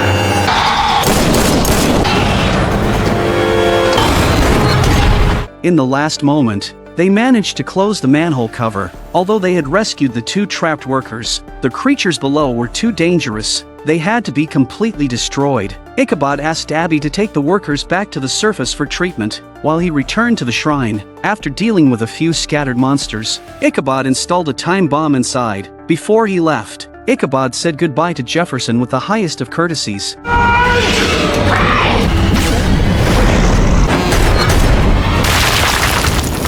To create a powerful coven of witches, Henry chanted a spell and rang the Liberty Bell. However, due to his impure bloodline, the descendants of the witches were only temporarily affected. Seeing that he could not awaken their bloodline by himself, Henry thought of his mother Katrina. Katrina was practicing blood magic at the time. Since her disagreement with Ichabod, Katrina's mindset had gradually shifted. Henry's sudden appearance surprised Katrina greatly. She had assumed her son had vanished along with Moloch, only to see him return unharmed. Henry took Katrina to his residence. Seeing green plants all around the place, Katrina felt very reassured. At this moment, Henry pulled out a large magic book from a cabinet. This book contained the most powerful magic in the world, and whoever possessed it could destroy anything. Henry expressed his weariness of killing. He wanted to gather all the wizard families and form a strong witch army, so future generations of wizards would not be discriminated against. However, to awaken the bloodline of wizard descendants, a pure-blooded witch was needed to use the book.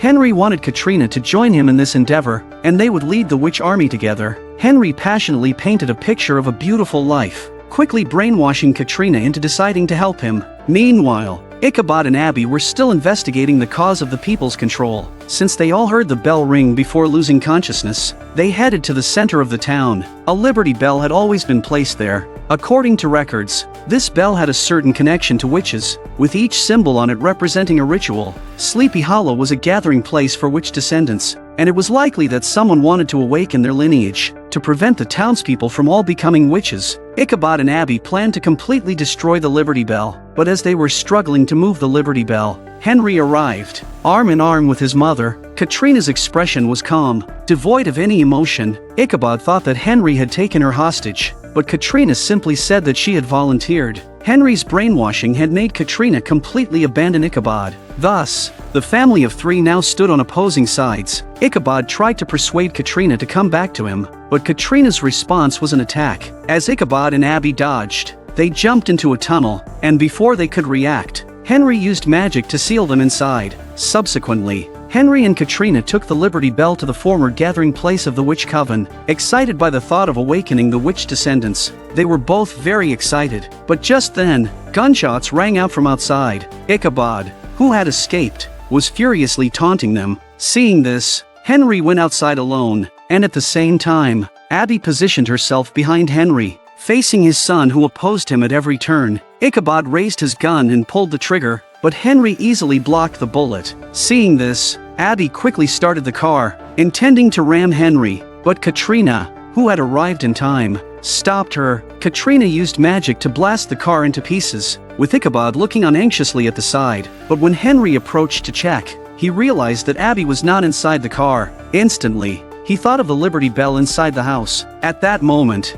Abby was placing explosives next to the Liberty Bell, and just as she was about to light it, Henry rushed back in time and knocked her aside with a wave of his hand. Then, Ichabod and Abby were tied to a post by Henry, but they secretly discussed a new plan. Ichabod told Abby that he had 2 flintlock pistols in his pocket, and if they could hit the gunpowder on the Liberty Bell, it would explode. While Henry and Katrina were still chanting spells, Ichabod and Abby used blades to cut the ropes on their hands. When Abby took Ichabod's flintlock pistols, they immediately sprang into action.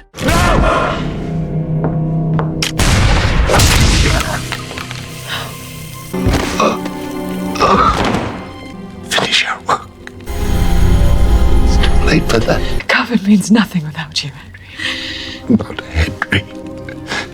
The name you chose. Who's Jeremy? I'm sorry it had to end like this. He was the man. Take him from all and all. I shall not see his like again.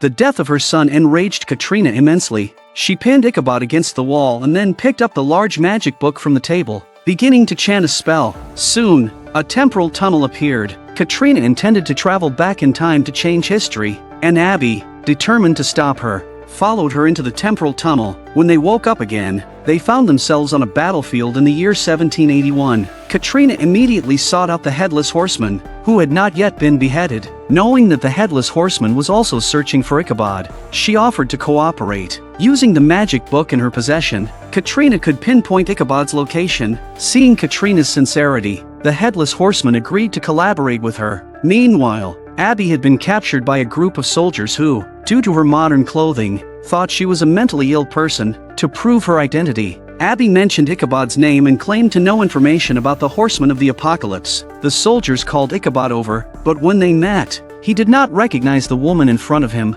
This was their first encounter. 200 years in the future, Abby told Ichabod that she knew the outcome of the war. The Horseman of the Apocalypse's head will be severed by you, and you too will be resurrected 200 years later, she said. This statement puzzled Ichabod. It was not until a soldier brought news from the battlefield and Abby correctly relayed the content that Ichabod began to show some interest in her. Then they arrived at the battlefield, where the sight of soldiers' decapitated bodies sent Ichabod into a state of panic. If Abby hadn't called him back urgently, he might have been decapitated as well. To prevent Katrina from using the night to alter history, Abby suggested seeking help from Benjamin, who could guide them on what to do next. Ichabod then took Abby to Benjamin's residence. However, when Benjamin saw Abby, he was not surprised. Instead, he asked her about the world 200 years in the future. After Abby shared some interesting stories, she quickly stated the purpose of their visit. Upon learning that they had traveled through time using the Great Magic Book, Benjamin thought of a way to reverse the spellcaster's magic. The only means to erase all the events that had occurred there. The only one capable of doing this was Abby's ancestor, Grace,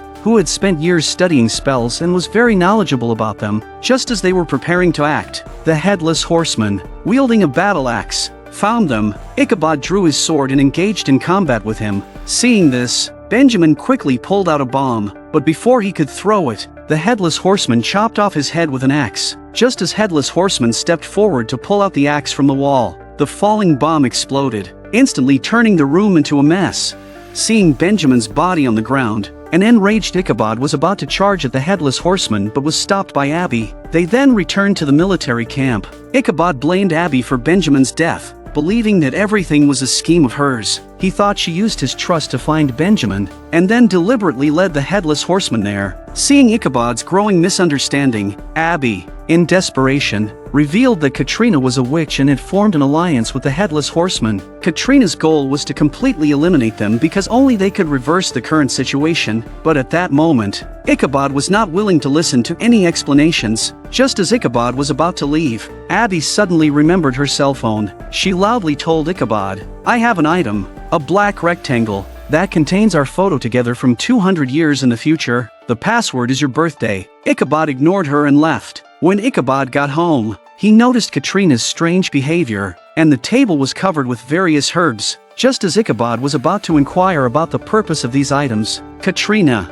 using magic, controlled a dagger and aimed it at Ichabod. Fortunately, a soldier arrived just in time to interrupt their conversation. New developments on the battlefield required Ichabod to go and discuss the situation. Before leaving, Ichabod saw the Great Magic Book on the table. Combining what Abby had just said, he immediately went to the storeroom. In Abby's belongings, he indeed found a black rectangle after entering his birthday on it. A video from the phone immediately played before Ichabod. The content was a conversation between him and Abby 200 years later, and at that moment, he finally completely believed Abby. When Ichabod anxiously arrived at the cell, Abby had already handled the immediate trouble. They then went together to Grace's residence. Grace, being a witch, immediately recognized Abby's identity. Knowing they came to reverse the spell, Grace quickly prepared the materials to break the spell. but soon the headless horseman arrived on his warhorse. Katrina used the magic book to break the barrier at the door. To buy them enough time,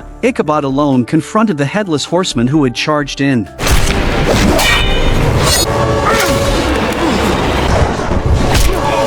Just as Ichabod was about to be defeated, the witchcraft inside the house reached its final step. As Grace threw out the herbs in her hand, everything around them suddenly came to a standstill. Then, the timeline began to rapidly rewind, and before long, they returned from 1781 to the place before they had time traveled. The returned Katrina was furiously angry and immediately used magic intending to kill Abby. Katrina's eyes were blinded by the hatred in her heart. Seeing this, Ichabod rushed forward, knocked the magic book out of Katrina's hands, and then stabbed her to death in his arms.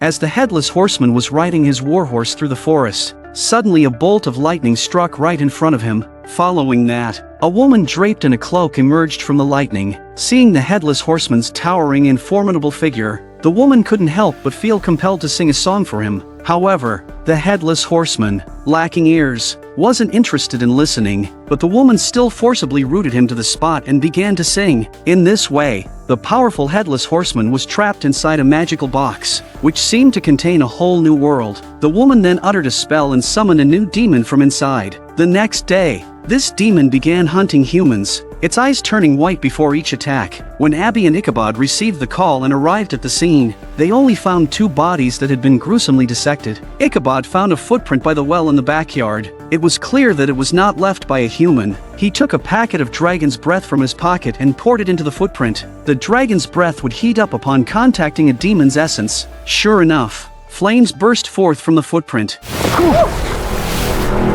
Evil has returned to Sleepy Hollow. Abby and Ichabod then returned to the archive room to look up information. At the same time, the medical examiner sent a report indicating that the wounds on the bodies contained a large amount of cinnabar. Ichabod suddenly recalled a type of demon from the Tang dynasty known as the War Demon, drawn to the energy of rage and armed conflict, with their red skins wrapped in cinnabar. However, these demons typically appear as servants, so it was certain that someone had summoned it here. Someone evil. Someone powerful.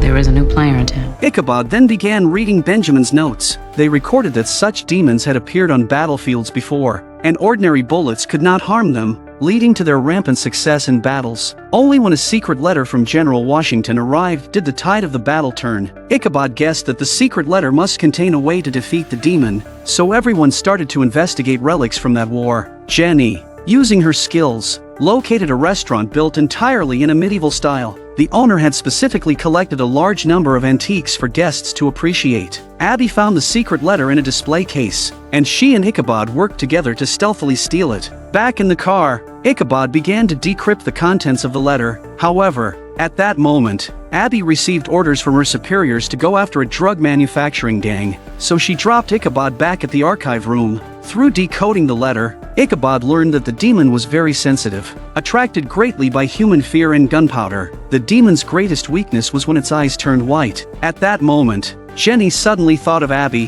who was on a mission. A large-scale shootout was exactly the kind of scene the demon thrived in. By then, Abby and her team had reached the base of the drug gang. A boy tried to escape through a window and out the back door. Mick asked Abby to stay outside while he chased the boy. Just then, a monster was watching them. When Abby spotted the red figure on the roof, she instantly realized something was wrong and quickly ran towards the direction Mick had gone. As Mick subdued the boy, the demon appeared behind him. Before Mick could react, the demon slashed his throat. Arriving on the scene, Abby quickly opened fire, and the demon, its eyes white, was immediately injured and fled the scene. The fleeing demon was just spotted by Ichabod and Jenny arriving on the scene, and Jenny decisively fired her gun to draw its attention. They lured the demon into a warehouse. Ichabod told Jenny to hide and look for a chance to shoot while he tried to make the demon's eyes turn white. As the demon approached Ichabod step by step, Jenny kept her rifle scope trained on the demon's head, but just as the monster's eyes turned white,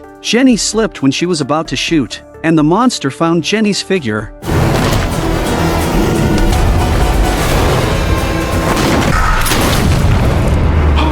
Fortunately, Abby arrived just in time to save Ichabod. Although they successfully defeated the monster this time, the mastermind behind the monster did not appear, and a greater danger is about to loom over Sleepy Hollow once again. A woman robbed a hearse on the main road, and when she opened the lid of the coffin, there was a white bone lying inside. She recited a spell and placed a totem on the skeleton's chest. Instantly, the entire skeleton was swarmed by dense, crawling bugs. The woman, named Pandora, is the owner of the mystical box. Her reason for awakening General Howe was to gather more energy. Due to a grudge that spanned back 200 years between General Howe and Ichabod, Pandora deliberately lured him to the town of Sleepy Hollow. That night, 3 students ventured into an abandoned palace for fun, only to have the resurrected General Howe appear suddenly behind them. 2 of the students ran outside immediately upon seeing him, while the other boy was scared into retreating step by step. As General Howe gestured, a group of soldiers armed with long spears burst through the stone walls, all of them once under General Howe's command. By the time Ichabod and Abby arrived, the boy had already become a cold corpse. General Howe, leading his troops, marched straight towards Ichabod. Upon recognizing their faces, Ichabod didn't hesitate to open fire. Abby shot General Howe in the hand, but in the next second, his hand healed back to its original form. Seeing that the weapons in their hands could not harm them, they turned and ran outside. General Howe also led his troops in pursuit, but as soon as they saw the rising sun outside, they instantly burrowed into the ground. Ichabod, who had escaped, was puzzled. General Howe had died on the battlefield 200 years ago, yet why was he reappearing here? After consulting extensive documents, they discovered that General Howe's current form is known as a Draugr, a rare type of undead warrior. Draugrs typically move at night and hide deep underground during the day. To find a way to destroy the Draugrs, Ichabod and his team went to the place where General Howe was originally buried. As soon as they arrived, they accidentally triggered a mechanism, and suddenly a blue flame burst out from above. Ichabod knew this was no ordinary flame. It was the legendary Greek fire that could not be extinguished. As the flames drew closer to Ichabod and Abby, in a moment of urgency, the assistant shot the wall's code lock, destroying it. Unexpectedly, this method worked. As the stone door of the secret chamber slowly rose, the blue flame was instantly drawn back in. After leaving there, Ichabod remembered a great fire from the past. At that time, General Howe had betrayed death and summoned a group of Draugrs, but hours after they invaded England, the entire city was covered in a massive fire. To this day, no one understands the reason behind it. The flame in the tomb was identical to the fire from that time. Ichabod guessed that this type of flame should be able to burn the bodies of the Draugrs. They then notified Jenny and Joe and acquired fire lance guns that could hold Greek fire, to prevent the fire from spreading and destroying the whole town. They planned to lure the Draugrs into a tunnel and then destroy them. Night soon fell. Today was the annual Christmas celebration, and all the residents were dressed in bizarre costumes, playing in the streets. General Howe and his army of Draugrs also appeared. The surrounding residents initially did not feel anything amiss, but when General Howe ordered the Draugr army to line up and raise their guns, they began to feel a hint of fear. Fortunately, Ichabod and his group arrived just in time, and he charged forward to battle the Draugr army. Seeing this, General Howe also advanced with his long sword, and Ichabod taunted General Howe verbally while fighting. When the moment was right, Ichabod immediately fled into the tunnel, and without hesitation, General Howe followed. Once all the Draugrs were inside the tunnel, Jenny and the others came out with their fire lance guns.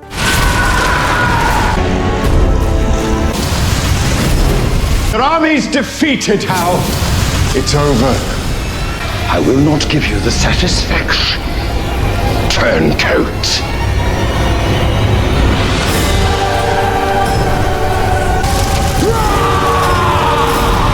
Although Ichabod and his group successfully eliminated the Draugr army, Pandora seemed to have gathered enough power, and a flower once again blossomed on the magical tree she was cultivating. This is a strikingly beautiful queen bee, whose kiss can end lives by instilling terror, with every person stung by her dying in a fit of rage. One evening, Chrisdale was working in his office when suddenly a bee flew past him. He carefully trapped it under a cup. Unexpectedly, the bee was incredibly strong and managed to escape the cup, biting Chrisdale in the process. Just as Chrisdale was sucking on the back of his hand in pain, the bee that had just bitten him called forth a large swarm of its brethren. The next morning, Chrisdale, despite his injured face, continued to go to work. However, Chrisdale's temper was extremely volatile. During case reviews, he impulsively decided to incarcerate not only the accused but their attorney as well. Seeing that the situation was amiss, Ichabod stepped forward to try and calm Chrisdale's emotions. During the conversation, Ichabod saw a figure made of bees. Before Ichabod could get a clear look at the figure, Chrisdale, in agony, collapsed onto the table.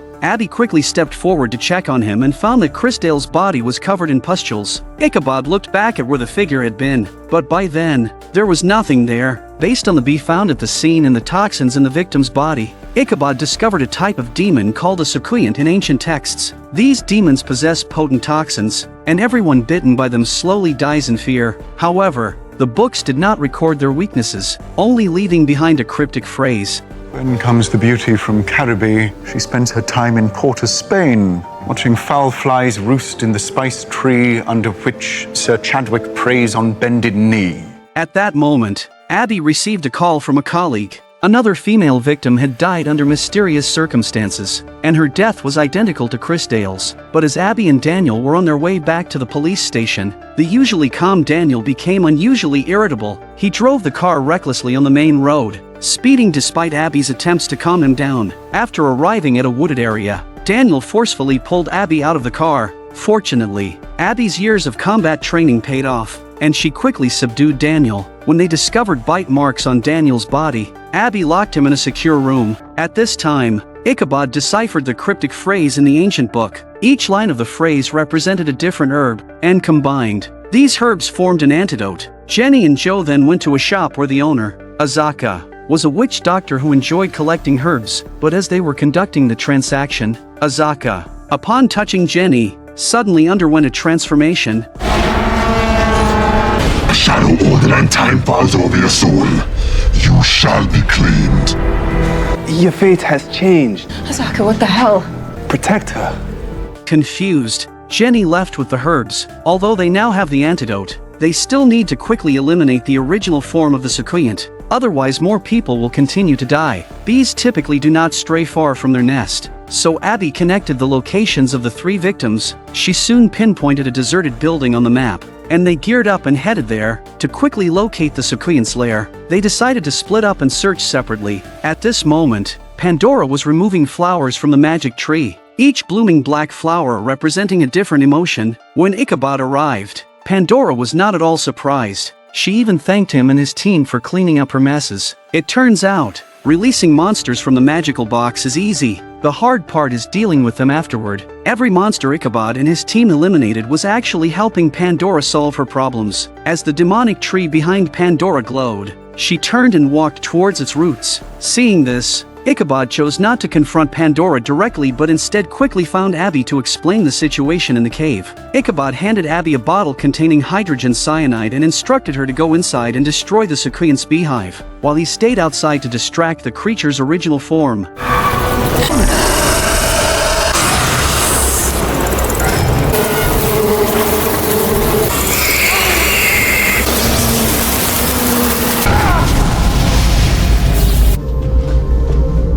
When Ichabod and Abby met again inside the cave, they saw Pandora preparing to leave. They rushed to pursue Pandora, but the entrance to the demonic tree quickly healed shut. These are 3 berserker demons, but the man uses them as if they were mere dogs. The man took out a stone emitting red powder and brought it close to the berserkers for them to sniff. That's it. Go, Reggie. At that moment, Jenny was practicing boxing with Joe when suddenly her body emitted a burst of red light and sporadic images appeared in her eyes. Fortunately, Joe noticed in time and brought Jenny back from her trance. Watching the red glow fade from Jenny, they were both filled with confusion. This all started from an accident the day before. When Jenny tried to seize a red crystal, it suddenly turned into a blood mist and merged into her body, turning her skin red ever since. Jenny and Joe immediately reported the situation to Abby. Nearby, Ichabod speculated that it might be a divine stone. As they were discussing how to extract the divine stone, Jenny suddenly heard the monstrous roar of the berserkers. Then, the 3 berserkers charged out of the forest. Ichabod quickly grabbed his weapon and attacked, but the bullets not only failed to harm the berserkers but were absorbed by them and converted into their own strength. Jenny then drew her dagger and charged forward. her red skin causing the opposing berserkers to drop their weapons. Seeing that close combat also couldn't eliminate the berserkers, they had no choice but to quickly retreat into an underground tunnel. Through the tunnel, they returned to the archives room, where Ichabod found information on these creatures in a notebook. They were known as Nordic berserkers, extremely volatile in nature but very persistent towards their targets. Once a prey scent is locked by a berserker, they will relentlessly pursue until they successfully capture their quarry. The notebook recorded that berserkers gain strength with each attack but are extremely fearful of a herb called mistletoe. Just then, Jenny's body turned red again. When Jenny regained consciousness from her vision, she could not remember what had just happened. Meanwhile, Ichabod and Joe were tracking the berserkers, having ground mistletoe into a powder and smeared it on their arrows. But when they actually fought the berserkers, they discovered that mistletoe no longer harmed them, leaving them no choice but to flee by car. Back in the archives room, Ichabod began researching the reason. According to past incantations used to summon berserkers, this summoner must have used some artifacts, which is why mistletoe was ineffective against the berserkers. Faced with such a formidable foe without a weakness, Ichabod suddenly remembered a saying: when facing an invincible enemy, you must make the enemy defeat themselves. They then prepared a special plan. Joe first drew some of Jenny's blood, then followed Ichabod and Abby into the forest. After they all geared up with climbing ropes, Joe smashed a bottle of the blood on the ground. Soon, the three berserkers caught the scent in the air, but by the time the berserkers followed the scent to this location, Ichabod and his team had already vanished from the spot. While the berserkers were still searching for their target, Ichabod and the others carefully descended from the trees. They then quickly poured Jenny's blood on each berserker. By the time the three berserkers noticed Ichabod and his team, Jenny's blood scent had already covered their bodies. Before long, only one berserker remained. Seeing this, Ichabod directly drew his long sword, and as he pierced the heart of the last berserker, all three turned to ashes and drifted into the air. But when they returned home, they discovered Jenny was gone, leaving only strange writings on the wall. At this moment, Jenny, with a blank expression, arrived at Pandora's residence. She dipped her glowing red hands into the pool in front of her, and instantly, a crack opened in the magic tree beside her. Pandora, accompanied by a man in black, walked out from within. A woman bathes with a desiccated mummy in her arms, and soon, the corpse opens its eyes. Pandora looks tenderly at her husband nestled in her arms, having waited 1,000 years for this moment. The awakened man approaches Jenny, and as he slowly raises his hands, a surge of energy flows into Jenny's body. It turns out that the red crystal Jenny had absorbed was actually one of the man's eyes left behind a millennium ago, and now he is desperately thirsty to reclaim its power. However, Pandora steps in to stop him. Jenny is just a mortal, and any slight mishap could cause her body to explode, scattering the power into the air. To fully reclaim this power, the man reluctantly agrees to heed Pandora's advice. Meanwhile, Ichabod and his companions are searching nearby for Jenny, drawn by a glow emanating from the riverbank. But by the time they arrive, all that's left is a scorched patch of earth. Ichabod finds a tattered cloth in the ashes, and the message it bears informs them that the creature that kidnapped Jenny is no ordinary monster. God. They return to the archives, where they discover from mythological records that Pandora's lover is known as the Hidden One. The Hidden One possesses a gem representing supreme power, known as the Eye of Providence. From a message Jenny left on the wall, they learn that if the Hidden One successfully merges with the Eye, the world will be reshuffled. To find a way to control the Eye of Providence, they sneak into the university's basement. There, they find a thesis about the Eye of Providence, written 200 years ago by Benjamin. At that time, Washington was given a scepter on the battlefield that contained enough power to change the outcome of the war. The curious boy reached out and touched the gemstone, which instantly turned to powder and fused with it. But soon after, the Eye of Providence bursts the boy's body apart, and after the surrounding energy dissipates, they use the staff to contain the Eye of Providence again. To prevent the Eye of Providence from falling into the wrong hands, Benjamin melts down the staff and turns it into a vessel to control the power of the Eye of Providence. Now, if they can find this vessel, they can extract the Eye of Providence from Jenny's body. After seeing the shape of the vessel drawn in the thesis,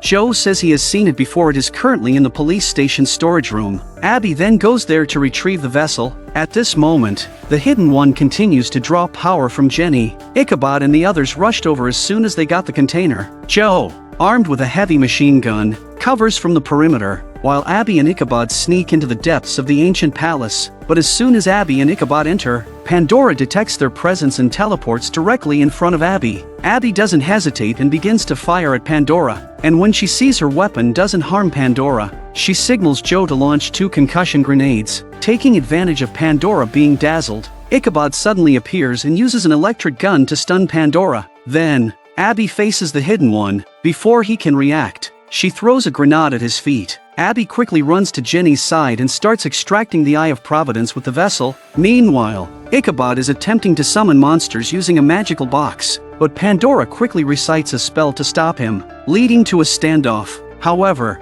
Abby's situation is not going smoothly, as the Hidden One quickly recovers from his stun and crushes the only vessel. Fortunately, Joe rushes in at this moment. Although his shock grenade doesn't hurt the Hidden One, it successfully distracts him. Seizing the opportunity, Abby quickly picks up the fragments and continues to extract the power from Jenny's body. But because the vessel is now broken, the fragments in her hands become unstable after absorbing the Eye of Providence's power. Realizing they are about to explode, Abby looks towards a magical tree nearby. I have to do this. Abby. It's the only way that I can save you. Don't. Take care of each other.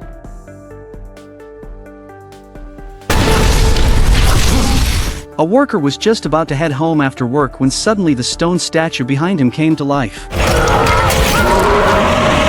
The next morning, the police sealed off the area, but the wounds on the body puzzled them greatly. The medical examiner concluded that the victim's injuries were caused by hitting a wall during a fall, but Sophie didn't agree. She went straight to the archives to find Ichabod. Ichabod is now in an out-of-body state, determined to find Abby, who had been taken by the Eye of Providence. He had resorted to this forbidden technique. With no other choice, Sophie brought Jenny and Joe to the crime scene. Although they lacked Ichabod and Abby's extensive experience, Jenny had learned much from their time together. Since the building's statues were gargoyles, they returned to the archives to research these creatures. In a French general's will, they learned that gargoyles had also come to life during the Revolutionary War, forcing them to flee into a cathedral. But the document didn't detail what happened next. As night fell, the gargoyles came to life again from the statues. With no other options, Jenny and her group grabbed nearby hammers to fight. Sophie fired several shots, but they did no damage to the gargoyles. At Jenny's suggestion,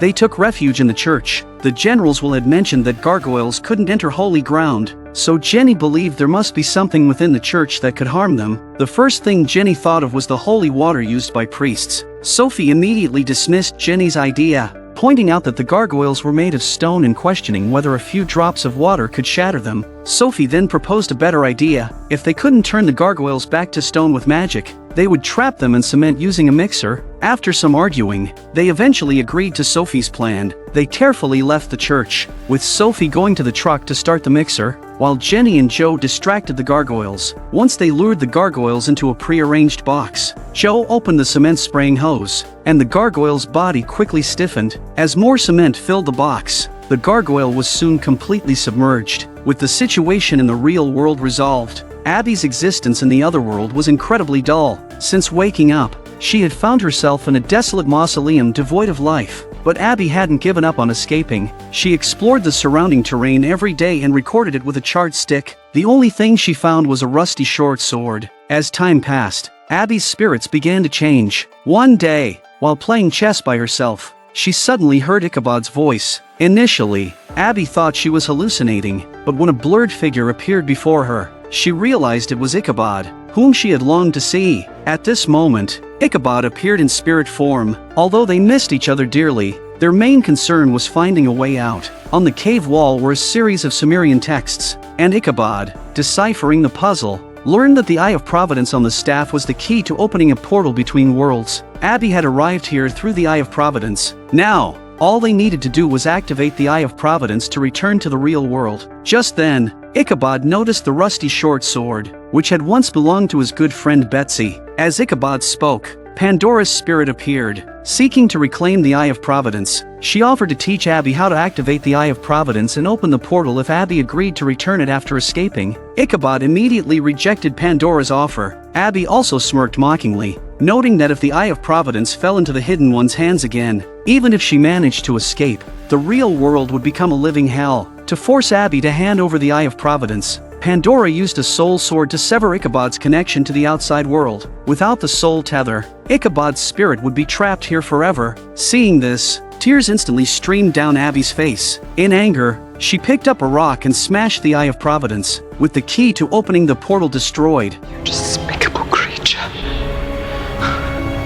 You enjoy that superiority while you rot in this prison for all eternity! Abby's life once again became dull, and she began talking to the air, but when Abby noticed the short sword lying on the rock, she immediately thought of a possibility. Since Betsy's belongings were here, it meant she had also been brought to this place. According to stories Ichabod had shared, Betsy had not died in this mausoleum, so there must be another exit. Abby immediately went to the location where she had discovered the short sword. Beside a tree stump, she found a stone well. From the way the vines were arranged, she was fairly certain that the well was an exit. Without hesitation, Abby grabbed the vines and jumped into the well. As fragments of memories flashed by, she quickly returned to the real world, and Ichabod's spirit also escaped from within, following Abby. Just as a man in a car was about to forcefully assault a girl, a dark shadow suddenly shattered the car window and pulled him out with a single motion. By the time the girl got out of the car to check, the shadow had killed the man. The girl thought she had encountered a real-life hero saving her, but to her horror, the figure before her bore a withered skull head. Without uttering a word, the man then strangled the girl, killing her in the same manner right there. The next day, police officers received the alarm and rushed to the scene. By then, the two bodies had been cut into several pieces, and the only clue left at the scene was a size 48 shoe print. Based on the available clues, Abby deduced that the murderer was a physically strong man who used an axe, and she suddenly thought of the kindred warrior, who had been missing for a long time. Abby immediately relayed the news to Ichabod. They once again consulted Benjamin's notes. From the research documented, they learned that the kindred was a species that adhered to customs, always returning to familiar places when alone. A song called the Kindred Ballad could soothe them, but this music required a specially made glass harp by Benjamin to be played. Thus, Abby assigned this task to Jenny and Joe. Their investigation led them to an opera house where they indeed found the unique glass harp. Meanwhile, Ichabod and Abby returned to the place where the kindred was resurrected and found the area scattered with the belongings of the deceased. It became clear that the kindred was the murderer of the couple. Ichabod found a newspaper about housing prices on the ground, which immediately led them to a possibility. The kindred isn't just turning evil. He's turning human. At the same time, the kindred targeted another couple, hurling his weapon at them, but fortunately, they dodged in time and were not hit. Sophie, passing by, quickly fired shots at the kindred, but he seemed to have no interest in her and rode away on his warhorse with his weapon. On the other hand, Ichabod and the others discovered why the kindred was killing loving couples. After reaching a certain time, the kindred developed specific personalities and emotions. The reason the kindred killed those in love was due to deep-seated jealousy, which gave rise to a destructive mentality of if I can't have it, no one can. Ichabod felt responsible for resurrecting the kindred and causing all this, so he prepared to personally put an end to the kindred. They then went to the place where the kindred was resurrected. Ichabod and Abby set up a trap next to the coffin, while Jenny and Joe used the glass harp to attract the kindred. But just when everything was ready, Ichabod realized he had left the harp in the archives, so he quickly ran back to get it. However, as he was about to leave with the harp, his new girlfriend Zoe came looking for him. Since Ichabod had been busy killing monsters lately, Zoe felt cheated by Ichabod. This left Ichabod at a loss for words. As they argued, the sky gradually darkened, and the kindred awoke in the stone coffin. Abby quickly hid beside the coffin. The first thing the kindred did upon waking was to pick up a nearby portrait, and as he admired the person in it with a smile, a strain of music suddenly reached his ears. Joe was turning the glass harp in his hands, but just then, the kindred suddenly stopped. Zoe and Ichabod's argument disrupted the music's rhythm, and immediately, the kindred ran towards their location. Abby and the others did not know what the kindred was planning, but when they saw the portrait that had fallen to the ground, Abby realized that the kindred was not acting out of jealousy. This is not just about envy and punishment. He's looking for connection.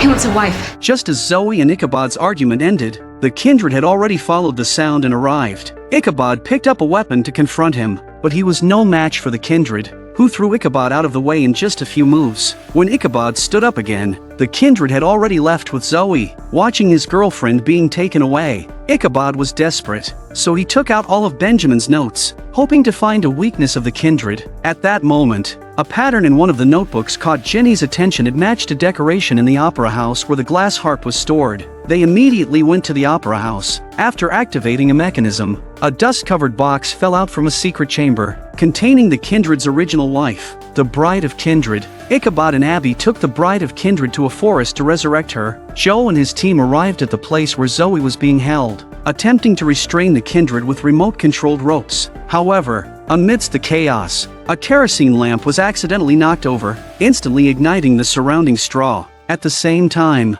Ichabod finished reciting the resurrection spell from the book. As the Bride of Kindred opened her white eyes, she slowly sat up from her coffin. The spiked meteor hammer in her hand clearly indicated that the Bride of Kindred was a woman with a fiery temper. Jenny and her group, with Zoe in tow, escaped from the raging fire, but the kindred also broke free from the ropes. As they fled, they encountered Ichabod rushing towards them, and the pursuing the kindred and Bride of Kindred saw each other. Their eyes instantly filled with tenderness. After a millennium of separation, they finally met. The kindred bowed deeply in a very gentlemanly manner, and the Bride of Kindred, seeing this, also bowed her head in response, and they embraced in a kiss. Finally, the kindred, holding the hand of the Bride of Kindred, left the scene together. However, unbeknownst to Ichabod and the others, the kindred's actions had angered the Hidden One, who remotely destroyed their bodies. Leeds was originally an exceptional scientist, but in his quest to merge animal traits with human characteristics, he delved into alchemy and ancient magic,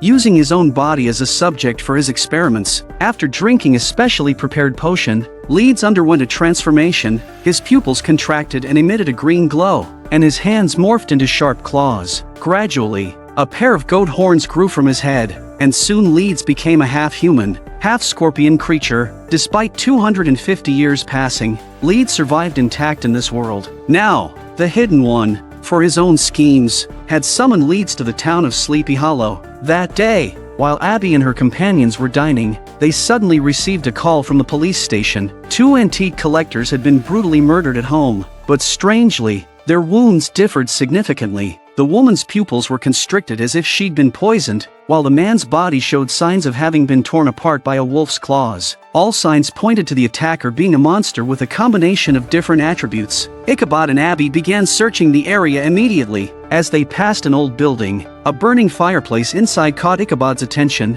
He slowly extended his hand into it and unexpectedly triggered a mechanism, revealing a hidden passage beneath the fireplace. Following the passage, they arrived at a laboratory filled with ancient equipment, though the creature was nowhere to be found. Abby noticed a golden symbol on the table, which instantly reminded her of her time in the mausoleum. Ichabod thought it was a symbol of evil and did not inspect it further, but Abby felt an inexplicable emotion stirring within her. From the research materials in the books, Ichabod learned that the owner of the place was named Leeds, and that Leeds was a fervent follower of the Hidden One. After the Hidden One was exiled to the underworld by other gods, Pandora remained by his side, and over time, they developed feelings for each other. Therefore, the Hidden One gifted Pandora a powerful box that contained all the evils of the world, which were derived from the power of a golden hourglass. After a long period of collection, Pandora used the power of the box to defeat the gods, and the Hidden One successfully reclaimed his position. However, due to human betrayal, the Hidden One was once again banished to the underworld, and it appeared his current plan involved recreating the golden hourglass. The reason the Hidden One gathered the monsters in Sleepy Hollow was to harness their power for his own use. Suddenly, a noise interrupted Ichabod and Abby's discussion. It was Leeds. Now a monstrous creature, Leeds immediately swung his scorpion tail at the 2 humans who had intruded into his laboratory. Ichabod seized the opportunity and pierced Leeds' back with an iron blade. Just when they thought Leeds had died after falling to the ground, he suddenly opened his eyes the next second, and an unguarded Abby was instantly thrown out by Leeds. Ichabod attempted to shoot, but the poison from the scorpion's tail had already invaded his body. Seeing this, Leeds did not kill them but instead took a lightning device from the laboratory. When Abby awoke from her unconscious state, Ichabod was already writhing in pain on the ground. Fortunately, they were in a laboratory where potions were concocted. With Ichabod's step-by-step guidance, Abby quickly prepared an antidote, but as Abby turned to administer the antidote to Ichabod, the symbol on the table distracted her once again. Ichabod, seeing this, urgently called out Abby's name. When she snapped out of her daze, Ichabod was barely breathing. Abby quickly poured the antidote into his mouth. Shortly after, Ichabod woke up successfully. By then, Leeds, with the lightning device, had reached the mountaintop. He inserted the device into a large bowl filled with gold and then yelled at the sky. Ichabod and Abby also arrived at the scene. Ichabod tried to persuade Leeds to abandon helping the Hidden One, but Leeds' mind had changed. He believed that only the Hidden One was the god of this world. I choose him as my master. I bow as his faithful servant and bring forth the very sands of life. As the gold in the bowl was refined into sands of life, excitement appeared on Leeds' face. Meanwhile, Abby had stealthily hidden. When the storm in the bowl calmed, she grabbed the lightning device and attached it to Leeds. After completely dealing with Leeds, they immediately went to check the bowl, but it was empty by then. At the same time, the Hidden One summoned the golden hourglass and brought it to the magic tree. As grains of the sands of life fell from the tree, the golden hourglass swiftly collected them all. In his quest to rule over humanity and become the master of the world, a man unleashed a horde of demons to gather power for him. However, every attempt was thwarted by Ichabod and Abby, prompting him to take matters into his own hands to eliminate them. The Hidden One teleported directly into the archives, where Ichabod, upon seeing him, quickly grabbed a pistol from the desk. But with just a glance, the Hidden One raised the temperature of the pistol to 200 degrees Celsius. Following this, the Hidden One conjured a sphere of light, intending to kill Ichabod with it. But just as he was about to strike, a badge suddenly appeared and absorbed the energy from the sphere. The appearance of the badge instantly filled the Hidden One with fear. It turned out that this badge was called the Emblem of Thura, which had sealed him away in the past. Now, the Hidden One's power had reactivated the Emblem of Thura, sealing the entire archives with a barrier. Despite his immense power, the Hidden One was unable to escape from the archives in the short term. With the Emblem of Thura protecting him, Ichabod was no longer afraid of the Hidden One. However, to escape, they needed to break the barrier, prompting Ichabod to start looking through the archives once again. After all, he had always found a way to solve his problems there. Seeing that Ichabod needed to review the documents one by one, the Hidden One unleashed his power, causing all the information in the archives to start converging into his mind. Before long, the Hidden One had learned all the information in the documents, but unfortunately, there was no method to break the barrier. Meanwhile, Abby, who had returned, was blocked outside by the barrier. Just as she was considering entering the archives through a tunnel, Pandora suddenly appeared. Pandora was not there to seek revenge on Abby but to help rescue Ichabod inside. Pandora explained that the Emblem of Thura could seal all deities, with its power derived from those it had sealed. If the Hidden One recklessly resisted, the overflowing energy could create a catastrophic disaster, threatening everyone's lives. After hearing Pandora's explanation, Abby realized the severity of the situation and called Joe and Jenny to help. When Pandora saw Joe, she immediately thought of a way to break the barrier. Joe had once been cursed and turned into a monster. Although he had been saved by Ichabod, the dark power still resided within him. By drawing out that dark power, they could generate enough force to shatter the barrier of the archives. Although this could potentially be fatal for Joe, he did not hesitate to agree to the plan to prevent the disaster. Pandora then drew a magical circle on the ground, and Joe, removing his shirt, stood in the middle. As Pandora's piece of the magic box emitted a green light, the dark power within Joe was soon summoned. However,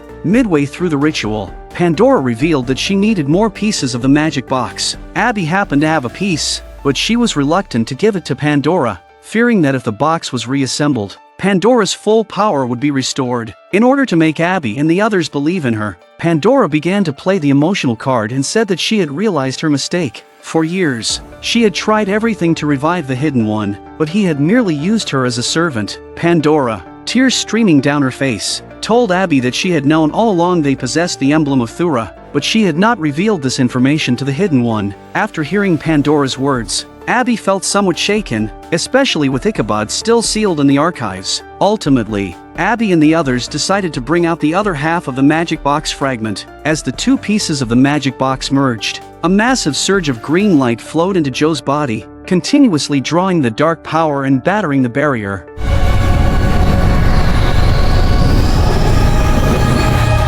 Pandora had waited 1,000 years to resurrect the deceased the Hidden One, but upon his return, He treated her like a mere servant, casually commanding her and even continually draining her of her power. The prolonged oppression filled Pandora's heart with rage, but knowing she was no match for the Hidden One, she actively sought an alliance with Ichabod. The Hidden One had now summoned a golden hourglass, and if he acquired all the power within it, the entire world would be reshuffled. The only way to stop the Hidden One was to reforge the magic box, as only the power within the box could counter him. However, reforging the box required a journey back to the tomb in the underworld, so Pandora asked Ichabod and his group for help. Ichabod, upon hearing this, did not immediately agree but instead conveyed the information to Abby. Knowing that they needed to return to the desolate tomb, Abby's mood instantly turned volatile. After all, Abby had experienced life in the tomb before, which had been the most despairing time of her life. Seeing Abby so resistant, Ichabod quickly stated that if she did not agree, he would not participate either. But to prevent the Hidden One from destroying humanity,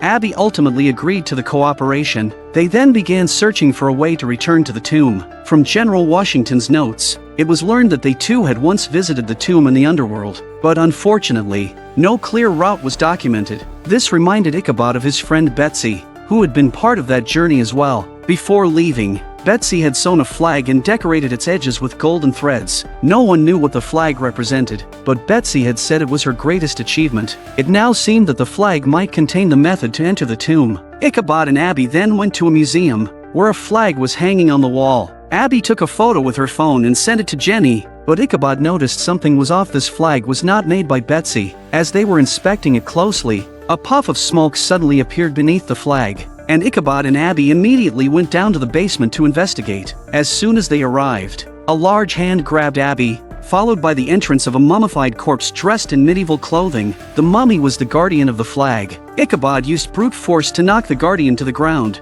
Then he quickly fled the scene with Abby. When the guardian emerged from the basement, its body instantly turned into a puddle of water under the sunlight. Although they did not find the real flag this time, Jenny, who received the photo, discovered some clues. There were several special holes in the fake flag, which, after being processed on a computer, turned into musical notes that corresponded exactly to the first line of the national anthem. Upon hearing this news, Abby and Ichabod immediately thought of a century-old statue in the town, but just as they were preparing to head there, the guardian reappeared. Seeing this, the officer quickly opened fire, but regular bullets could not harm the guardian. Angered, the guardian's palms suddenly produced fireballs and hurled them at them.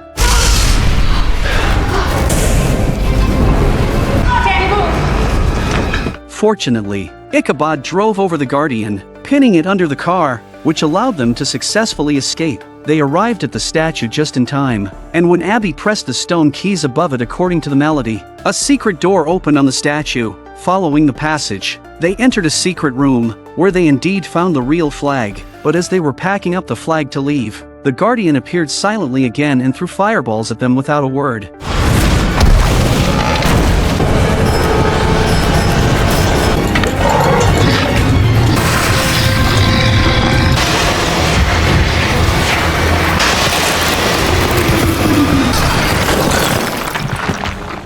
In this way, the guardian was extinguished by a fire extinguisher. Afterward, Ichabod and the others took the flag outside. When a ray of morning sunlight hit the flag, a path leading to the tomb was instantly revealed. To stop the Hidden One from regaining his powers and destroying the earth, Abby and Ichabod crossed the river Styx by boat to reach the tomb. But as soon as they landed, they discovered numerous bodies. Judging by their medieval attire, all these people were from the Middle Ages. Yet strangely, their bodies were perfectly preserved. Ichabod bent over to examine a male corpse more closely, but suddenly the corpse opened its eyes and lunged at him. Seeing this, Abby quickly grabbed a long sword and cut through his body, but the fallen male corpse did not die completely. Eventually, Ichabod figured out the trick. He snatched a necklace from the corpse, and only then did the man on the ground truly lose his life. It turned out that the necklace was enchanted with black magic, granting immortality to anyone who wore it. After dealing with this, they made their way to the inner part of the tomb,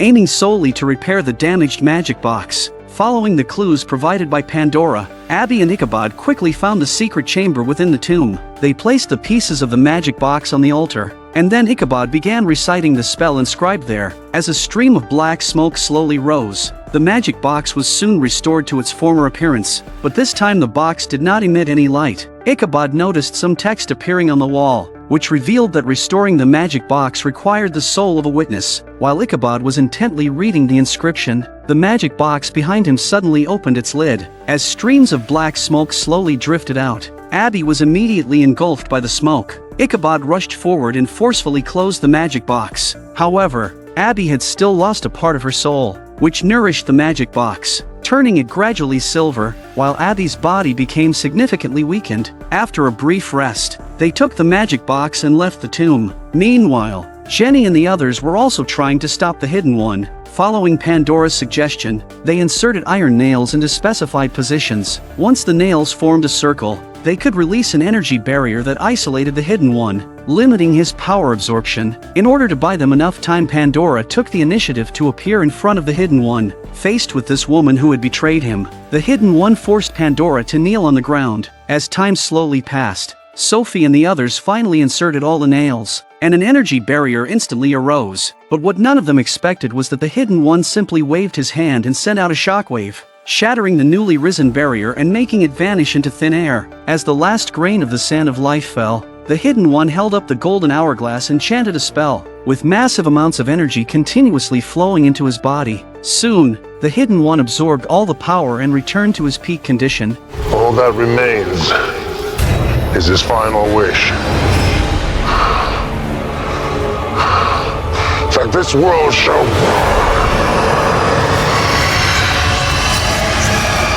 He then sealed Pandora inside a mirror, intending to let her watch as he conquered the world. But just then, Abby and Jenny suddenly arrived. They used Greek fire to distract the Hidden One's attention, while Ichabod took the opportunity to hand the restored magic box to Pandora. As Pandora recited the spell and opened the magic box, the caught off guard the Hidden One was instantly frozen in place, and his power rapidly began to drain. Just as the magic box was about to completely drain the Hidden One's power, it suddenly stopped. Pandora explained that the magic box was not fully restored. It needed the other half of Abby's soul to consume the darkness. Hearing this, Ichabod immediately voiced his objection, but seeing the Hidden One's power gradually restoring, Abby, ignoring Ichabod's protests, rushed forward and opened the magic box. Let it speak to you. Give it your strength. Give it your hope. Give it your life! Never give up hope.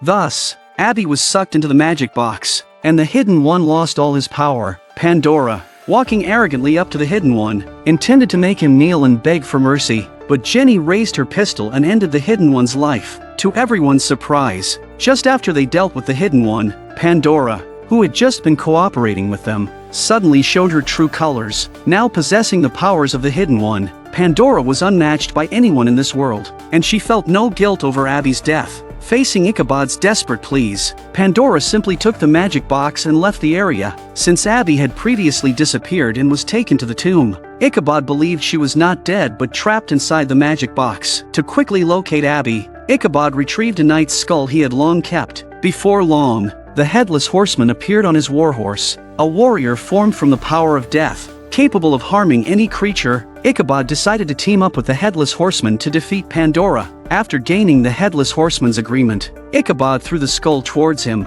As lightning struck, the skull instantly lit up with blinding light. Seeing this, Pandora teleported into the graveyard, using the surrounding tombstones to attack the Headless Horseman, but he easily smashed them to pieces. As the Headless Horseman closed in on her, Pandora used magic to knock his weapon away. She then used the spikes on the fences to briefly hinder the Headless Horseman's movements. Pandora quickly summoned the magic box, and instantly the power of the Headless Horseman began to drain wildly. Seeing that the Headless Horseman was no match for Pandora, Ichabod rushed to help, but Pandora merely raised her hand and froze Ichabod in place. To completely seal the Headless Horseman, Pandora needed to focus entirely on activating the magic box. While Pandora was battling with the Headless Horseman, Ichabod sneaked up to a tree and pulled out the Headless Horseman's battle axe. After the Headless Horseman left, Ichabod and Jenny confronted Pandora, demanding that she immediately release Abby from the magic box. but Pandora told them that Abby was already dead and not inside the box. As Pandora raised her hand to destroy the magic box,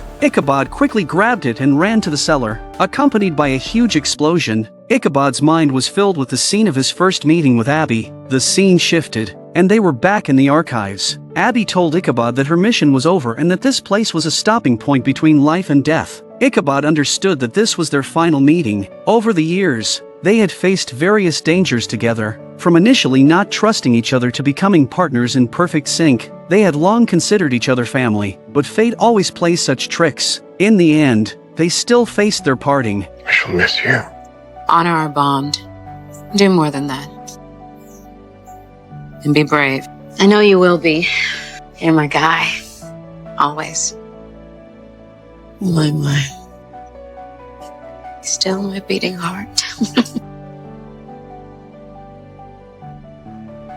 The Headless Horseman appeared again late at night, charging head-on towards a large truck on his steed. When the driver saw this, he was completely stunned. Soon after, a convoy in the city was escorting the president, and a knight standing by the road appeared to be on duty but was actually waiting for an opportunity to assassinate. As the president's vehicle passed in front of him, the knight immediately raised his gun and shot a motorcycle officer, causing the convoy to swiftly go into alert mode and flee the scene with the president. The knight, relentless, raised his gun and pursued them. The rear guard officer immediately stopped his vehicle, and a shootout ensued between them. The knight's bullet struck the officer's helmet. The officer got up and raised his gun to return fire, not realizing that he had hit the knight in the head. And then the knight's head fell to the ground, just when the officer thought he had taken down the knight. As he stood up, the knight transformed into the Headless Horseman wielding a battle axe. The Headless Horseman then charged swiftly towards the officer. Suddenly, a white light emitted from a manhole cover in the middle of the road stopped the Headless Horseman in his tracks. After exchanging a few glances, the Headless Horseman could only turn his white horse around and leave. The next day,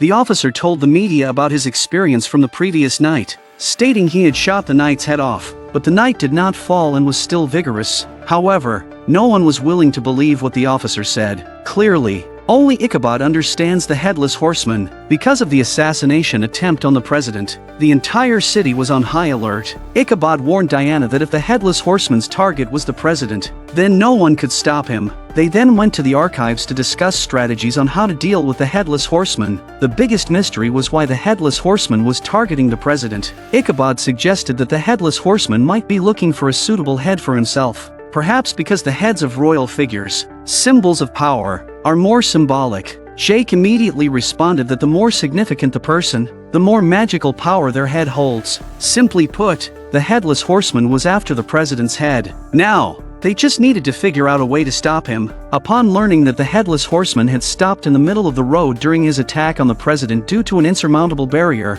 Ichabod decided to conduct a thorough investigation. He and Diana then went to the scene of the incident, while Jenny and others went to investigate through the tunnel. Inside, they found several rune stones that had been carved there 2 centuries earlier, and they saw an unidentified object beneath the manhole cover. Ichabod decided to have Jenny bring the object back to the archive. After examination, they found that it was a rare artifact from ancient times, once used by Chinese emperors as a drinking vessel. It was likely a powerful talisman, strong enough to repel the Headless Horseman. This reminded Ichabod of Banneker, a highly skilled urban planner. During the Revolutionary War, Ichabod had seen this symbol in Banneker's work. If this area was designed by Banneker, then there must still be tricks to stop the Headless Horseman. However, all records about Banneker had been burned 150 years ago. At that moment, Jenny mentioned she had seen this symbol at an underground auction, supposedly one of Banneker's remaining works. After some research, they found it was an architectural sketch bought by a tech tycoon,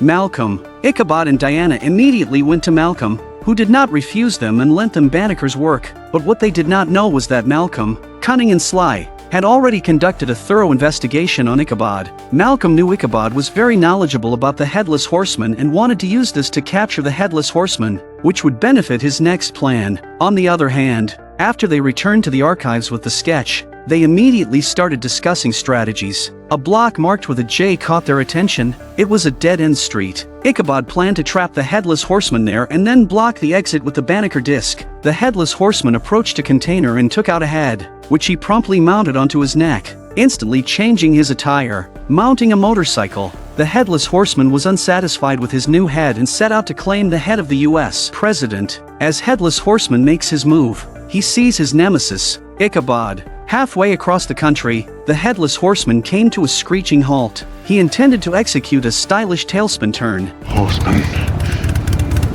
has a head. But lacking experience on the motorcycle, he could only clumsily maneuver his way forward, after which he raised his battle axe in a threatening gesture. That's when Ichabod reacted. He instructed Diana to notify their teammates to open the gate to Zone J immediately. Ichabod stayed behind to buy time, deliberately exposing his neck and taunting the Headless Horseman, claiming he would knock off his chin. Unable to tolerate such a threat, the Headless Horseman raised his battle axe, ready to advance and strike down Ichabod. Seeing that he had successfully enraged the Headless Horseman, Ichabod turned and ran towards the gate of Zone J, with the Headless Horseman in hot pursuit. When Ichabod arrived, the gate to Zone J had been successfully opened and they quickly escaped inside. It's daytime in here. It's like the middle of nowhere. Suddenly, a shadow fell, and Ichabod felt that something else was trapped here. Then, the Headless Horseman appeared behind Ichabod, prompting Ichabod to tell Diana to turn back the way they came. At this moment, Ichabod stepped into a puddle of strange liquid. The Headless Horseman swung his axe at Ichabod, who luckily dodged in time. The Headless Horseman then grabbed Ichabod by the neck and hoisted him up. At that moment, Diana ran back and opened fire on the Headless Horseman. The Headless Horseman dropped Ichabod, preparing to deal with Diana first. Taking advantage of the Headless Horseman's turned back, Ichabod picked up a rock from the ground and quickly knocked the Headless Horseman down. Ichabod and Diana then made a swift escape. Meanwhile, their teammates outside had installed a talisman-laden metal disc in the passage. When Ichabod and Diana emerged, the gate was promptly closed. Inside, the Headless Horseman was furiously smashing against the walls, but the walls remained immovable. Just as Ichabod was celebrating their success, Malcolm and his bodyguard Job appeared in Zone J. The Headless Horseman, axe in hand, aggressively approached them. Malcolm immediately raised his hands to show he meant no harm. He knew the Headless Horseman wanted the president's head, and coincidentally, he could help the Headless Horseman get close to the president. Most importantly, he could help the Headless Horseman eliminate his nemesis, Ichabod. But only if the Headless Horseman agreed to join him. Without saying a word, the Headless Horseman agreed to Malcolm. Job then claims that he has taken the metal discs away and that the road is now clear. During a war 250 years ago, Ichabod decapitated the Death Knight and was severely injured himself, falling into a coma. Subsequently, their blood mixed together. The last thing that connected their fates was a philosopher's stone. To win the war, Washington held a secret meeting with Banneker. After years of searching, he finally located the Philosopher's Stone, but the area was soon to become a battlefield. In order to prevent the Philosopher's Stone from falling into the hands of the enemy, Washington decides to split it into 4 pieces for safekeeping, but before he can do so, he must use it first. They all knew using the Philosopher's Stone would come at the cost of human lives. Ignoring Banneker's advice, Washington, with a heavy heart, made a decision and sent his most trusted subordinate, Ichabod, to the battlefield. 250 years later, Ichabod was still unaware that this was part of Washington's plan. Now, the Philosopher's Stone had been found by the tech tycoon Malcolm. Malcolm had once signed a contract with Satan, the ruler of hell, selling his soul to him. Now, he wanted to use the Philosopher's Stone to destroy the contract in exchange for immortality. Thus, Malcolm formed an alliance with the Headless Horseman. Malcolm used Ichabod to find the final piece of the Philosopher's Stone, but it was snatched away by a servant bestowed by Satan, and he was taken away as well. When Ichabod awoke, he found himself lying on the Philosopher's Stone. Malcolm, standing beside him, asked if the stone looked familiar, but Ichabod knew nothing about it. He only knew that the stone had claimed many lives in Sleepy Hollow. Malcolm urged Ichabod to look closely at the shape. Imagining it filled and fused with blood, the ease with which Ichabod had decapitated the Death Knight and his longevity were all due to the power of the Philosopher's Stone. Malcolm claimed Washington had used and sacrificed him. Only then did Ichabod realize that his duel with the Death Knight had actually taken place on the Philosopher's Stone. Washington knew Ichabod would die because of it but arranged it anyway. Upon learning the truth, Ichabod appeared somewhat disheartened. Then, Malcolm took Ichabod to survey the surroundings. This was the very battlefield where Ichabod had died. However, Malcolm was about to achieve immortality here. He claimed he had also invited a guest. As he finished speaking, the headless horseman appeared on horseback before them. Malcolm then led them to the side of the Philosopher's Stone. Malcolm took out a long-cherished dagger and began to pray to God for the key to eternal life. Meanwhile, Jenny and others arrived nearby. After observing, they spotted Ichabod and each readied their weapons to rescue him. Malcolm began the ritual. Behind him, Job waved his hand, and Ichabod involuntarily stretched out his hand. Malcolm then cut a wound in the palm of Ichabod's hand with the dagger. The headless horseman also voluntarily extended his hand. The blood of a living body mixed with that of a body of death. Both dropped onto the Philosopher's Stone. As Malcolm recited an incantation, the blood mysteriously turned into a yellow liquid. Suddenly, Job was sucked away by a mysterious force, as Jenny, holding a magic lantern, absorbed him into it. Diana and others then entered the tent, stopping Malcolm before he could achieve immortality. They then placed several bombs on the ground. As the headless horseman picked up his axe, just as he was about to attack, Ichabod quickly grabbed a gun from the ground and fired 2 bullets at the headless horseman. Because the headless horseman was standing on the Philosopher's Stone, all his powers were weakened, and the 2 specially made bullets caused significant damage to him. The group then quickly fled the tent, leaving Malcolm alone. Malcolm immediately drank the elixir of immortality from the Philosopher's Stone. After they escaped, they immediately pressed the remote control, and the tent was subsequently destroyed. The next day, Malcolm miraculously survived, and Job, who had been imprisoned in the cellar, easily escaped. They then found the severely injured headless horseman and began planning their next steps. Malcolm intended to summon the 4 horsemen of the apocalypse. There's this monster that will make you hungry if it sneaks a peek at you. If there is food nearby, one would instantly begin to binge eat, and despite non-stop eating,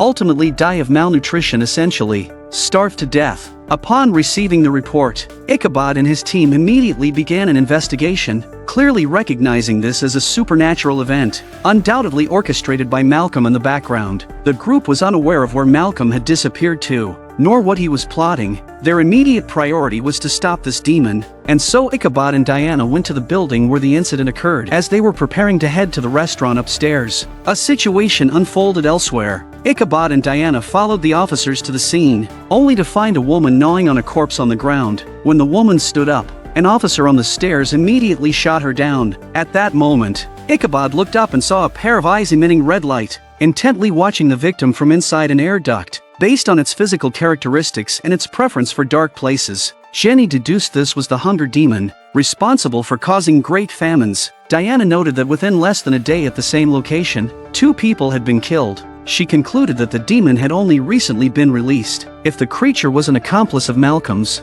then it must have left some trace. They turned their attention to the surveillance cameras. Through the footage, they discovered Malcolm's assistant, Job, carrying a mysterious device down to the basement, where the demon had accessed the building through the ventilation ducts. They then went to the basement and found a puzzle box on the floor, which was used to contain the demon. After fiddling with the box, the characters on it lit up in red, and the demon was summoned. The demon attacked Jenny, who was holding the box. Diana immediately shot at it, and the demon vanished without a trace. Back at the archives, the group began researching the demon and discovered that gold was the hunger demon's weakness. The characters printed on the puzzle box were made of gold. Jenny comes up with an idea and takes them to a junkyard, where she claims that the parts of the car contain a small amount of gold, which is enough to hold the hunger demon in place. As night fell, Jenny began twisting the puzzle box to lure the demon out. When the characters glowed, she promptly placed the box in a pre-designed trap. As expected, the demon appeared. Just as it approached the puzzle box, Diana immediately drove up and blocked the entrance. The demon was confused and tried to escape, but it was too late. The group opened fire on the demon, and Diana took the opportunity to kick it into a corner. Then, Jenny drove a forklift, trapping the demon securely. Jake and Alex then injected a liquid containing gold into the demon, and soon after, it emitted a blue glow. Having successfully eliminated the demon, Ichabod remained uneasy. He suspected that Malcolm had a specific purpose in collecting the Philosopher's Stone and releasing the demon, so they returned to the building to find more clues. And to their surprise, the scales in Lady Justice's hand disappear. Before the incident, Job had stood there staring for a full minute. Ichabod felt they should immediately return to the archives to analyze the enemy's intentions. Meanwhile, Job, carrying the scales, came before Malcolm. claiming he had absorbed enough hunger using the hunger demon. Here lay 4 coffins, and Malcolm placed the scales on the corpse that had an insatiable desire for power.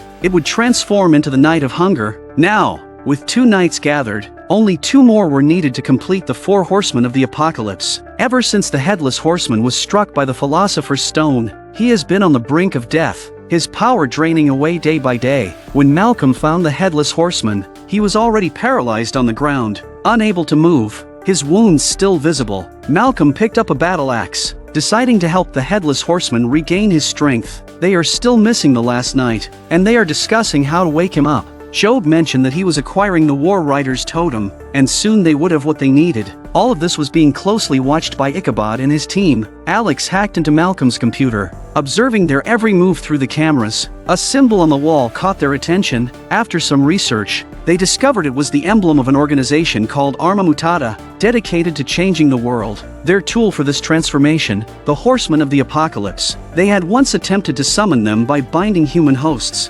requiring powerful supernatural artifacts. This meant Malcolm had already summoned the Knights of Famine and Pestilence using the scales. The Headless Horseman already possessed one such artifact, his battle axe. The totem used to summon the War Rider was called Turricula Ignis, but it had been hidden by 2 guardians during the war. Ichabod suddenly remembered Banneker, who had once escorted a mysterious box with him. When he asked about it, he was denied any information. Banneker only told Ichabod that what they were guarding could be used in an unprecedented conflict. Since then, Ichabod had not pursued the matter further, and the barn where the box was stored was eventually burned down by enemies. Only now did Ichabod realize that the box might have contained the war totem. They split into 2 teams. Jenny and others were tasked with locating Malcolm. Ichabod and Diana went to the barn, but they were a step too late. A mysterious woman had already found the box. As they were maneuvering around each other, Job suddenly appeared, clearly also after the war totem. Job throws Ichabod and Diana out the door without saying a word. Job demanded the box from the woman,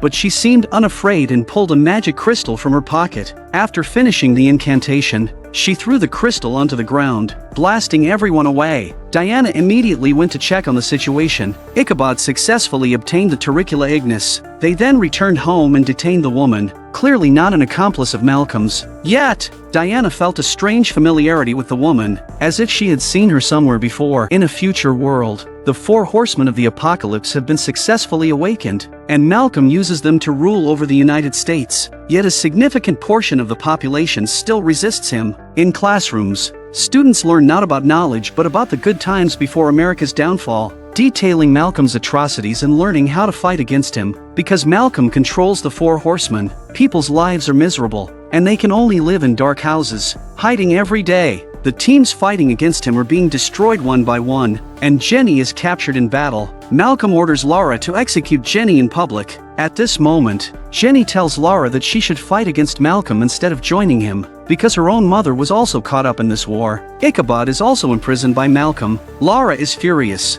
She thought her mother and Ichabod had long since died, and all this was a lie. Laura raises her gun to execute Jenny. Jenny kicks Laura away, pulls out a dagger, and breaks the Horseman of War's helmet, only to be killed in retaliation. With her dying breath, Jenny apologized to Diana inside the armor, because she had failed to save Diana's daughter, and all their plans had fallen apart. When Laura sees the half-face inside the helmet, she can't believe it's true. Then Laura takes the dagger back to Malcolm, saying it can pierce any armor. Luckily, Jenny didn't harm more horsemen. When Laura mentions her mother, Malcolm dismisses Jenny's words as lies. After Malcolm's smooth talk, Laura is still doubtful. She remembers Jenny's words and thus goes to the prison. Laura is shocked to find that Ichabod is not dead but has been secretly imprisoned by Malcolm. Ichabod forcefully explains to Laura that her mother, Diana, has been turned into the Horseman of War by Malcolm, who was using Laura because she is one of the witnesses. Malcolm imprisoned him for years because he wanted to control both witnesses. After the explanation and learning the truth, Laura suddenly understands. Then Ichabod gave Laura the long-preserved time travel curse, insisting that she must find Malcolm and stop him from using the Turricula Ignis. This way, she could save everyone. But first, She must rescue Diana. With that, Lara immediately starts her mission, opening the portal of time travel and traveling to the present just before Malcolm fires his gun. Although Lara couldn't stop Malcolm from using the Turricula Ignis, she successfully saves her mother. Unexpectedly, Ichabod takes the bullet, which was beyond Malcolm's expectations. Some viewers might be confused. This episode tells the story of Diana's daughter, who travels back from the future to save her mother.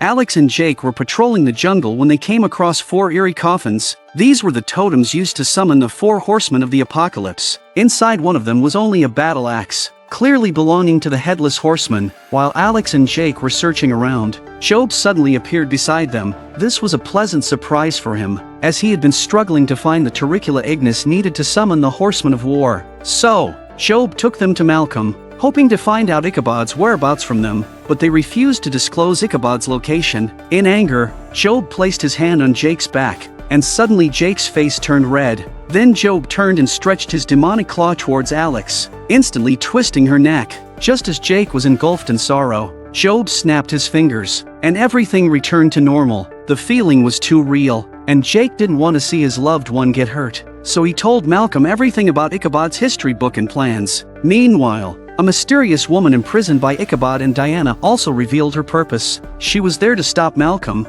She said that if she found and used the Turricula Ignis, it would summon the Horsemen of War. She insisted that she was doing this to help them. After a conversation, they learned that the mysterious woman's name was Lara, and they began to trust each other. Lara said that the most important thing right now was to destroy the Turricula Ignis. Otherwise, Malcolm would not stop. Due to the immense power of the Turricula Ignis, it had to be taken to the place where primal powers converge. So they followed Lara to a storage room. Lara spoke about growing up with Malcolm, without her mother's companionship, which made Malcolm the only person she could rely on. Thus, she knew Malcolm's purposes better than anyone else. While Diana and Ichabod felt sad for Lara, she suddenly picked up the Turricula Ignis and ran out. Then she locked the iron door behind her. Lara had no hostile intentions. She wanted to stop Malcolm on her own, but Diana wasn't worried because she had secretly placed a tracker on Lara. Then, Diana picked up an iron can and smashed the iron window. They followed the tracker's signal to find Lara's location.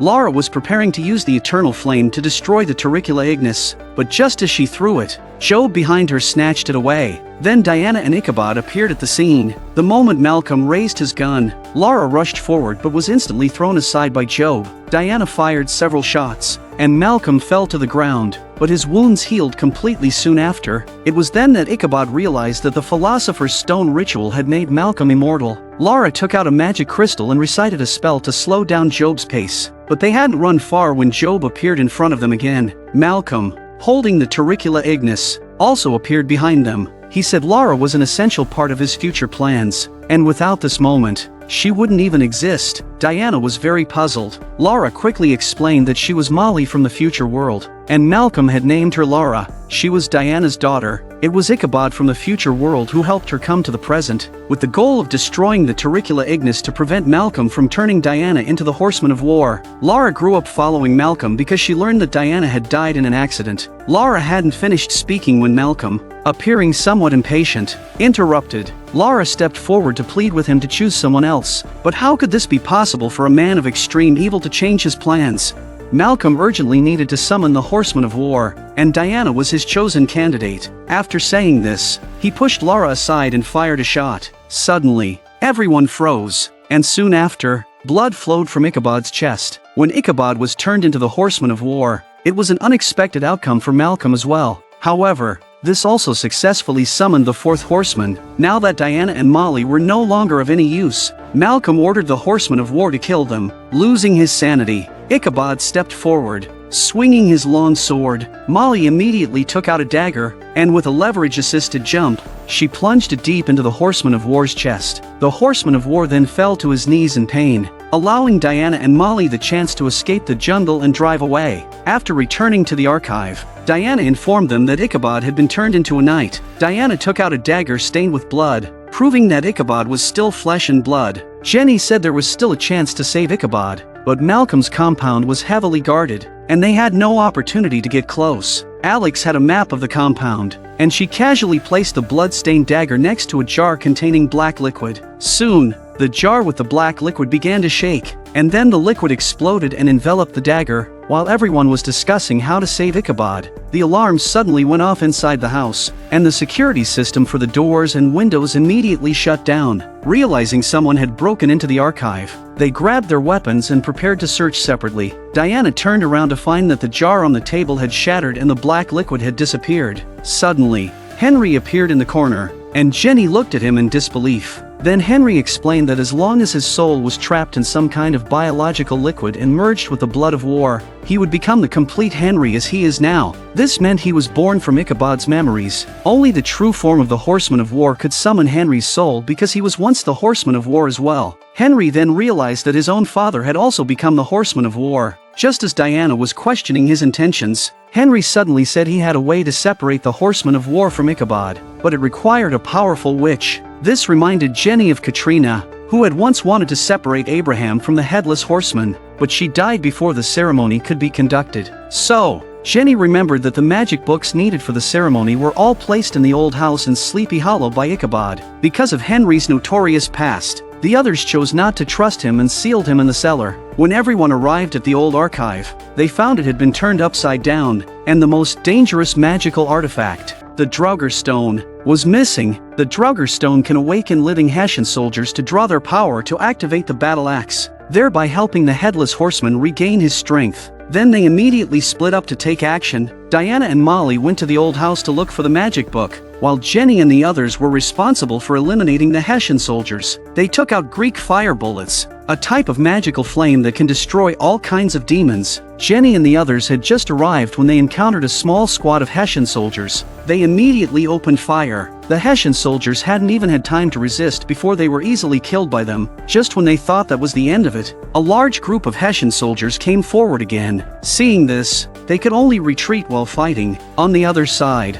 Diana and Molly found a magic book, which recorded the exact separation spell they needed. It only required setting up a mental ritual to communicate with the trapped soul. This was a battle of the mind and spirit, relying entirely on Molly to awaken Ichabod's memories. But before the ritual was completed, the Horseman of War broke in and slashed Molly with his sword. Molly in the real world was also injured. However, in the mental struggle, Molly did not give up. Just as the Horseman of War was swinging his sword to kill Molly, Ichabod suddenly rushed out and stood in front of Molly. Then he thrust the sword back into the knight's body. Ichabod finally gained his freedom. Molly successfully returned to the real world and told Diana the news. Meanwhile, Jenny and the others had run out of ammunition. They could only fight the Hessian soldiers in close combat. At the critical moment, the Horseman of War rode out on his horse and killed the Hessian soldiers one by one before galloping away. The Horseman of War dismounted from his horse not far away, and they immediately rushed over to check. They saw the armor on the Horseman of War shatter instantly. Then Ichabod appeared before everyone. Molly had rescued him from the clutches of the Horseman of War. He had used the power of the Horseman of War just before he completely broke free, but the Horseman of War had not been destroyed. Ichabod could still feel his presence, and he could be summoned again if a suitable host was found. Just as Malcolm was feeling troubled by this, Henry suddenly appeared there. Henry claimed that he was the most suitable candidate because he was the former host of the Horseman of War and also Ichabod's biological child. This was a cause for celebration for Malcolm. Meanwhile, Ichabod and the others also observed their activities. Through thermal imaging, they discovered that all 4 symbols had been lit, indicating that all the horsemen of the apocalypse had been awakened, and they were only 10 miles from the president's military camp. Just as they were discussing how to respond, the 4 horsemen had already begun their move, clearly aiming for the president. The soldiers on the perimeter immediately went on alert and launched a furious attack on the 4 horsemen, but this had no lethal effect on them. The president, hiding in the bunker, was stunned by this scene, but before she could finish speaking, there was a noise outside the door. Malcolm also appeared there and announced to the whole of America through a broadcast that he was their new president. Seeing this message, Diana and the others became restless. Through informants, they learned that Malcolm would gather his army within 6 hours. To stop him, they had to act before he did, but no one could stop the 4 horsemen. Ichabod thought that Malcolm was the key. He had summoned the horsemen and was connected with them. and only by eliminating Malcolm would the 4 horsemen of the apocalypse disappear. At this moment, Molly thought of Job. Job was a servant given to Malcolm by Satan, and as Malcolm's power grew, Job was treated coldly by him, so they went to the tunnel and used a crystal spell to summon Job. Molly mocked him, calling him the prince of suffering from the 6th layer of hell, who now had to run errands for Malcolm. At this, Job was so angry that he gritted his teeth and said that both witnesses would go to hell, where Satan would make them suffer the punishment they deserved. Then Job disappeared. Ichabod immediately realized that this was a message deliberately left by Job. The meaning was to seek help from Satan in hell, but only the 2 witnesses could go.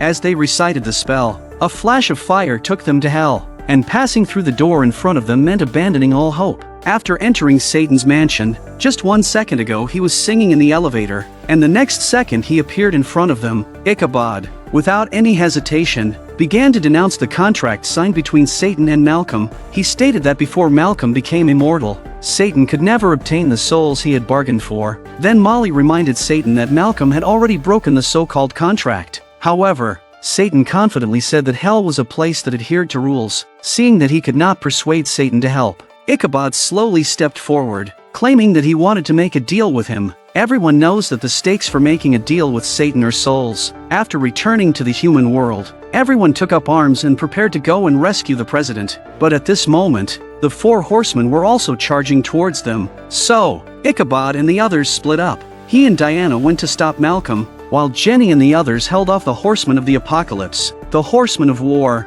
holding a flaming sword, appeared in front of Ichabod and Diana. Just when it seemed they would fight to the death, Ichabod suddenly laid down his weapon. Ichabod knew that his son Henry was inside the armor because he had once been the horseman of war himself and could see Henry. Then Henry revealed his true face and gave Ichabod a chance to speak. Ichabod said, "We all long for freedom," which stirred something in Henry's heart. Although Henry's mission was to create destruction and provoke war, he realized it wasn't worth being a tyrant's slave or servant, nor was it worth exchanging his own freedom. After Ichabod's heartfelt persuasion, Henry understood the reasoning. Although he could never forgive Ichabod in his heart, he would never want to lose his freedom, even if it meant sacrificing everything. And today, even war could come to a cessation. With that, Henry turned and left. On the other side, Molly and her teammates were still desperately buying time, while Ichabod and Diana went to the room where the president was being held. Malcolm naively believed he was about to win the war and rule over all of America. Ichabod,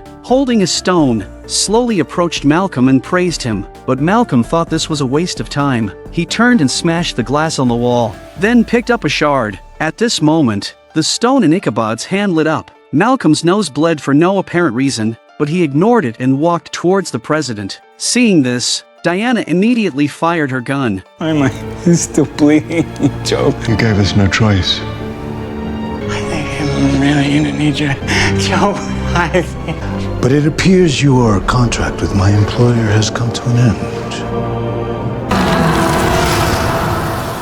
With Malcolm's disappearance, the horsemen of the apocalypse also vanished without a trace. Because they had saved the president and made a significant contribution, everyone was then personally managed by Diana. Ichabod also obtained American citizenship, but his soul was entirely in Satan's hands. If all goes well, Ichabod and Diana should live a happy life. And so, the story of Sleepy Hollow comes to an end. I still want to gripe about the fact that this show has been introducing the horsemen of the apocalypse from the beginning to the end of the show, about how it's going to be the end of the world when the 4 horsemen are assembled. But after finally awakening them all, they were easily defeated by a few ordinary people, and the weapons they used were ridiculous. Some had 2 kitchen knives, some had daggers, and others had guns and crossbows. In the end, they were not injured at all. I must say, the finale was truly melodramatic.